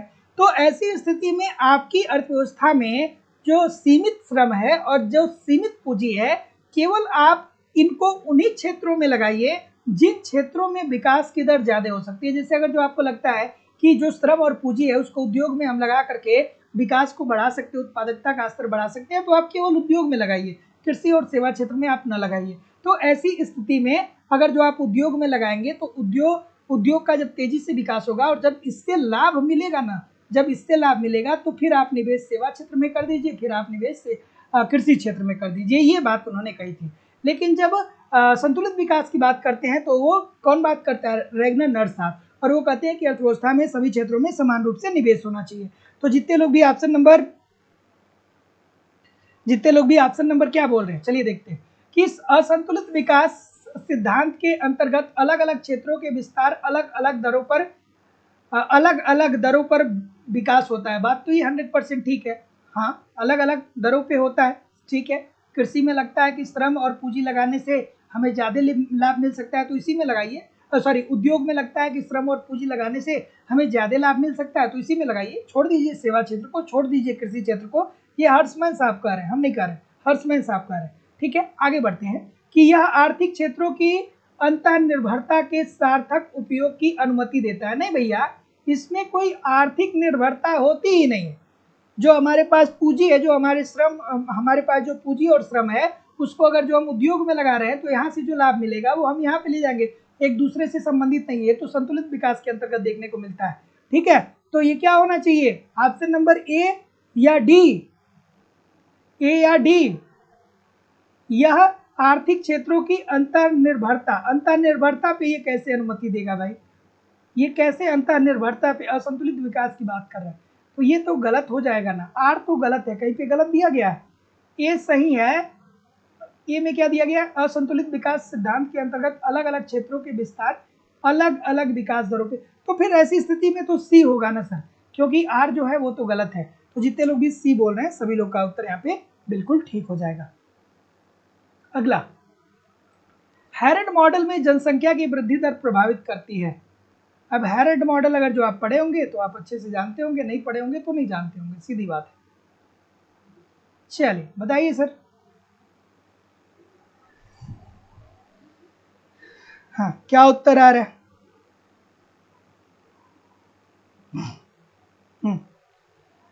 ऑप्शन नंबर क्या बोल रहे हैं? सभी लोग ये बोल रहे हैं। इजी सी बात है, कल भी बताया था, आज भी बता ही दे रहा हूं। ठीक है, तो हैरेड मॉडल में जनसंख्या की वृद्धि दर प्रभावित करती है, किस पे प्रभावित करती है? तो समृद्धि की प्राकृतिक दर पे। और समृद्धि की प्राकृतिक दर क्या होती है? तो समृद्धि की प्राकृतिक दर देश में जो संसाधन होते हैं, देश में जो श्रम होता है या जो देश में तकनीकी होती है, उसी पे निर्भर करता है समृद्धि की प्राकृतिक दर। ठीक है, तो समृद्धि की प्राकृतिक दर किस पे निर्भर करता है? वो श्रम की उपलब्धता और तकनीकी की प्रगति, अर्थात तकनीकी और श्रम पे ही समृद्धि की प्राकृतिक दर निर्भर करती है। ठीक है, और इसे ही हम लोग क्या बोलते हैं? पूर्ण रोजगार दर भी कहा जाता है। तो जितने लोग भी ऑप्शन नंबर ए बोल रहे हैं, सभी लोग का उत्तर ठीक हो जाएगा। अगला, ये तो हो गया है। अगला, मिजरी इंडेक्स भी कर लिए ना, मिजरी इंडेक्स भी कर लिए ना। आगे बढ़ते हैं। अगला, कि केन्स के रोजगार सिद्धांत में पूर्ण रोजगार का क्या अर्थ है? चलिए, और जो लोग भी एप्लीकेशन पे क्लास कर रहे हैं या जो लोग भी नया एडमिशन लेने वाले हैं, आप लोग बस ईमानदारी से ठीक तरीके से सारे कंटेंट को एप्लीकेशन पे फॉलो करिए, यूट्यूब पे प्रैक्टिस करिए, क्योंकि जितना सिस्टमेटिक वे से सारी चीज़ें आपको वहाँ पे प्रोवाइड की जा रही है ना, बस आप उसे फॉलो करेंगे ना, तो आपको महसूस होगा कि बहुत ही कम समय में बेहतर ढंग से आप इकोनॉमिक्स को पढ़ पा रहे हैं, सीख पा रहे हैं और समझ पा रहे हैं। एप्लीकेशन पे मैं इकोनॉमिक्स की 200 लेक्चर देता हूँ, 200 क्लास देता हूँ, अप्रॉक्सीमेटली 200 घंटे की क्लास ये होती है। 200 क्लास मतलब 200 घंटे की क्लास में आपको पूरा इकोनॉमिक्स के सिलेबस का प्रोवाइड करता हूँ। 200 क्लास आप यूट्यूब पे देखिए और आपको वहाँ पे जो नोट्स दिया जा रहा है, नोट्स को लगातार पढ़ते रहिए। 40 मिनट से 1 घंटे रोज नोट्स को पढ़िए। टेस्ट सीरीज सप्ताह में एक या दो देते रहिए। प्रीवियस ईयर को पढ़ते रहिए, यूट्यूब पे प्रैक्टिस करते रहिए। कहाँ से प्रश्न बनेगा, सब कुछ आपका कवर हो जाएगा। तो जो लोग भी एडमिशन लेना चाहते हैं वो इस नंबर पे कॉल या व्हाट्सएप मैसेज कर सकते हैं। कोर्स की वैलिडिटी लाइफ टाइम है। ठीक है, कोर्स की वैलिडिटी लाइफ टाइम है। इस परीक्षा में आप पढ़ेंगे, साथ ही साथ इन फ्यूचर में चल के अगर जो कोई नई वैकेंसी आएगी तो उसके लिए भी आपको बैच में ऐड कर दिया जाएगा। तो इस नंबर पे आप कॉल या व्हाट्सएप मैसेज कर सकते हैं एडमिशन लेने के लिए। क्या उत्तर आ रहा है सर? A D. अब कुछ छात्र ऐसे हैं जो इसका उत्तर सही जानते हुए भी गलत करेंगे। देखिए दोस्तों, लोक सेवा आयोग इसने इस प्रश्न का उत्तर ऑप्शन नंबर ए माना है। क्या माना है? ऑप्शन नंबर ए।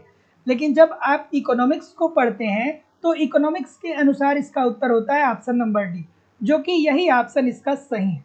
लेकिन आयोग ने क्या कर दिया है, एक बार इसका उत्तर गलत मान दिया है। लेकिन अब क्या हो गया है कि अब जो आप लोगों की परीक्षा कराने वाला जो आयोग है उसमें बहुत सारे परिवर्तन हो गए हैं। तो अगर जो इन फ्यूचर में ये प्रश्न फिर आता है, ठीक है, फिर आता है, तो आप ऑप्शन नंबर डी की तरफ जाएंगे तो ज़्यादा बेहतर होगा, क्योंकि अब ये विवाद में बना हुआ प्रश्न है, ये अब विवाद में बना रहेगा। क्योंकि एक बार आयोग ने मान लिया है तो अब ये हमेशा विवाद में बना रहेगा। अगर जो ये प्रश्न पूछा जाएगा तो ये विवाद का विषय जरूर बनेगा। ठीक है, चलिए, तो केन्स के रोजगार सिद्धांत में पूर्ण रोजगार का अर्थ क्या है? तो केन्स साहब ने अपने रोजगार सिद्धांत के अंतर्गत कहा कि अर्थव्यवस्था में पूर्ण रोजगार तभी होगा जब उस अर्थव्यवस्था के सभी संसाधन, ठीक है, जैसे जो प्राकृतिक संसाधन होते हैं, जैसे मान लीजिए कि हमारे प्राकृतिक संसाधन क्या है, हमारे पास लकड़ी है, लोहा है, कोयला है, अभ्रक है, हमारे पास है ना। तो जो हमारे देश की प्राकृतिक संसाधन है और जो भौतिक संसाधन है, इनका पूर्ण रूप से अगर जो हम प्रयोग कर लेते हैं तो देश में पूर्ण रोजगार का स्तर विद्यमान हो जाता है। और पूर्ण रोजगार का मतलब क्या होता है कि जहाँ पे उत्पादन को अधिकतम किया जा चुका है, अब उत्पादन की मात्रा और ज्यादा नहीं बढ़ाई जा सकती है। और ये वास्तविक रूप से दोस्तों अब वर्तमान समय की अर्थव्यवस्थाओं में देखने को नहीं मिलता है, ये बस अभिकल्पना है। ठीक है, अगला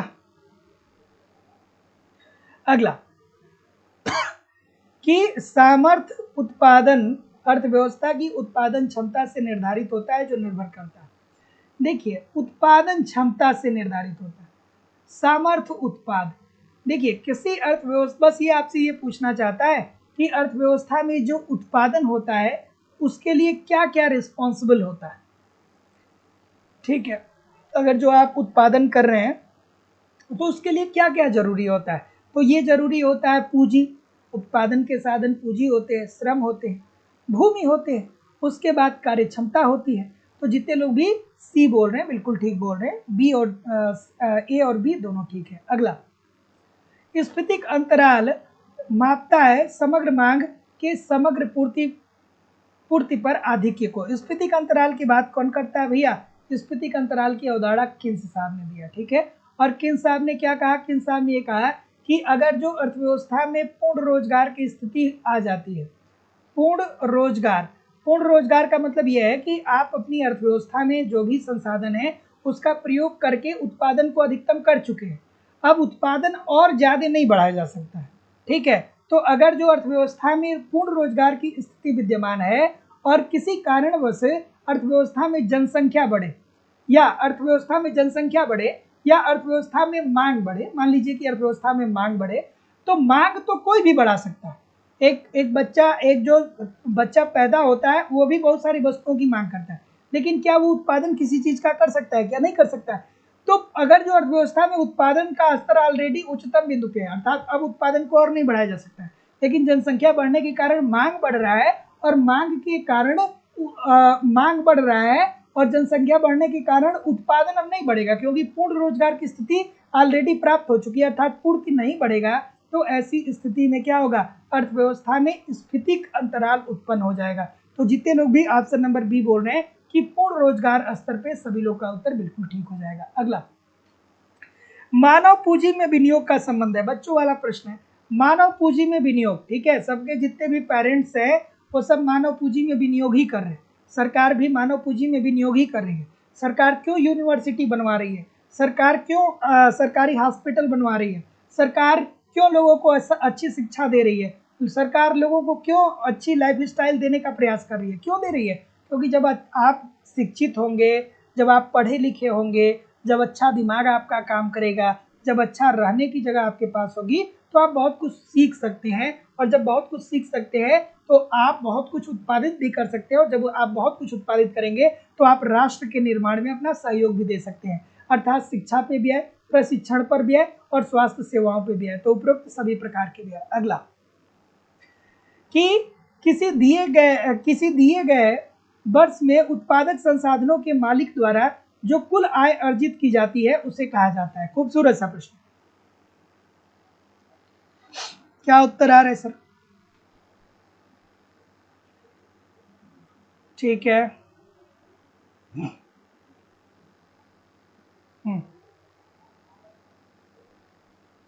बच्चों वाली बात है, छोटा सा बच्चा भी बताएगा इस प्रश्न को, ठीक है।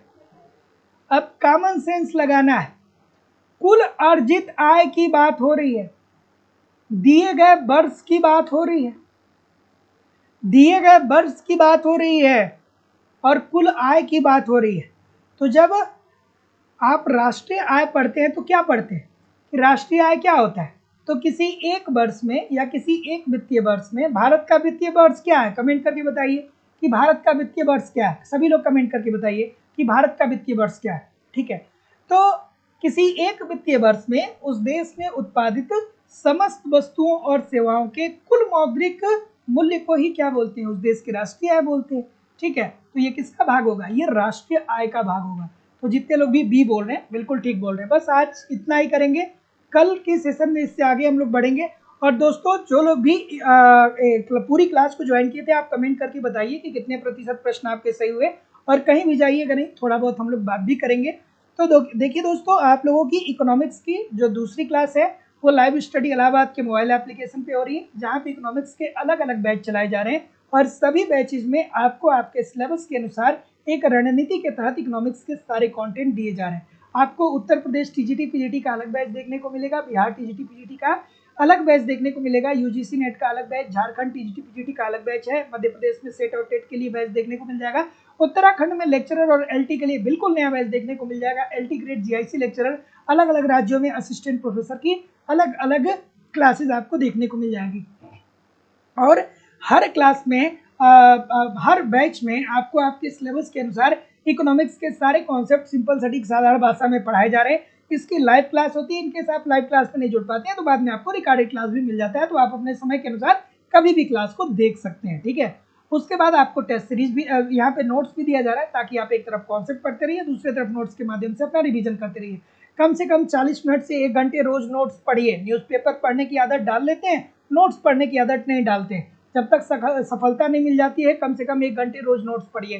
टेस्ट सीरीज दिया जा रहा है, समय समय पे टेस्ट दीजिए, अपना इवेल्युएशन करिए कि गलती कहाँ पे हो रही है, जो भी गलती हो रही है उस गलती को सुधारिए, फिर अगला टेस्ट दीजिए जिससे आपकी एक्यूरेसी बेहतर हो सके।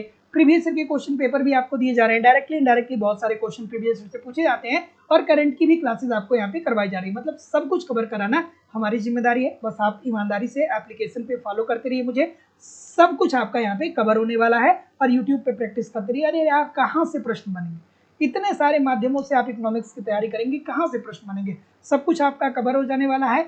और कोर्स की वैलिडिटी लाइफ टाइम है। इट मीन्स अगर जो आप एक बार एडमिशन लेते हैं तो वर्तमान समय में तो आप पढ़ेंगे ही पढ़ेंगे, साथ ही साथ इन फ्यूचर में जब भी कोई नई वैकेंसी आती है और उसके लिए जब भी कोई नया बैच प्रारंभ होगा, आपको ऑटोमेटिक बैच में ऐड कर दिया जाएगा। आपको अलग से फीस पेमेंट करने की जरूरत नहीं होगी।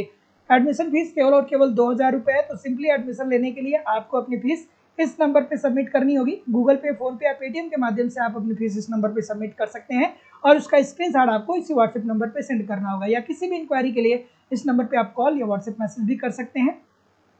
ठीक है, एप्लीकेशन का लिंक भी नीचे दिया गया है, आप चाहे तो एप्लीकेशन को डाउनलोड करके डायरेक्ट भी वहाँ से कोर्स को परचेज कर सकते हैं। लेकिन जब कोर्स परचेज कर लीजिएगा तो मुझे कॉल जरूर कर लीजिएगा, क्योंकि फिर मुझे आपको बैच में ऐड करना होता है और वहाँ से बैच, जब आप बैच में ऐड होते हैं तब आपको सारे कंटेंट एक सिस्टमेटिक वे से देखने को मिलते हैं। So thank you very much everybody. मज़ा आया आज की क्लास में, बहुत मज़ा आया। So thank you very much. कल मिलते हैं एप्लीकेशन पे दिन में, और शाम को मिलते हैं 7 बजे यूट्यूब पे। तब तक के लिए आप पढ़िए, आगे बढ़िए। नमस्कार दोस्तों, धन्यवाद।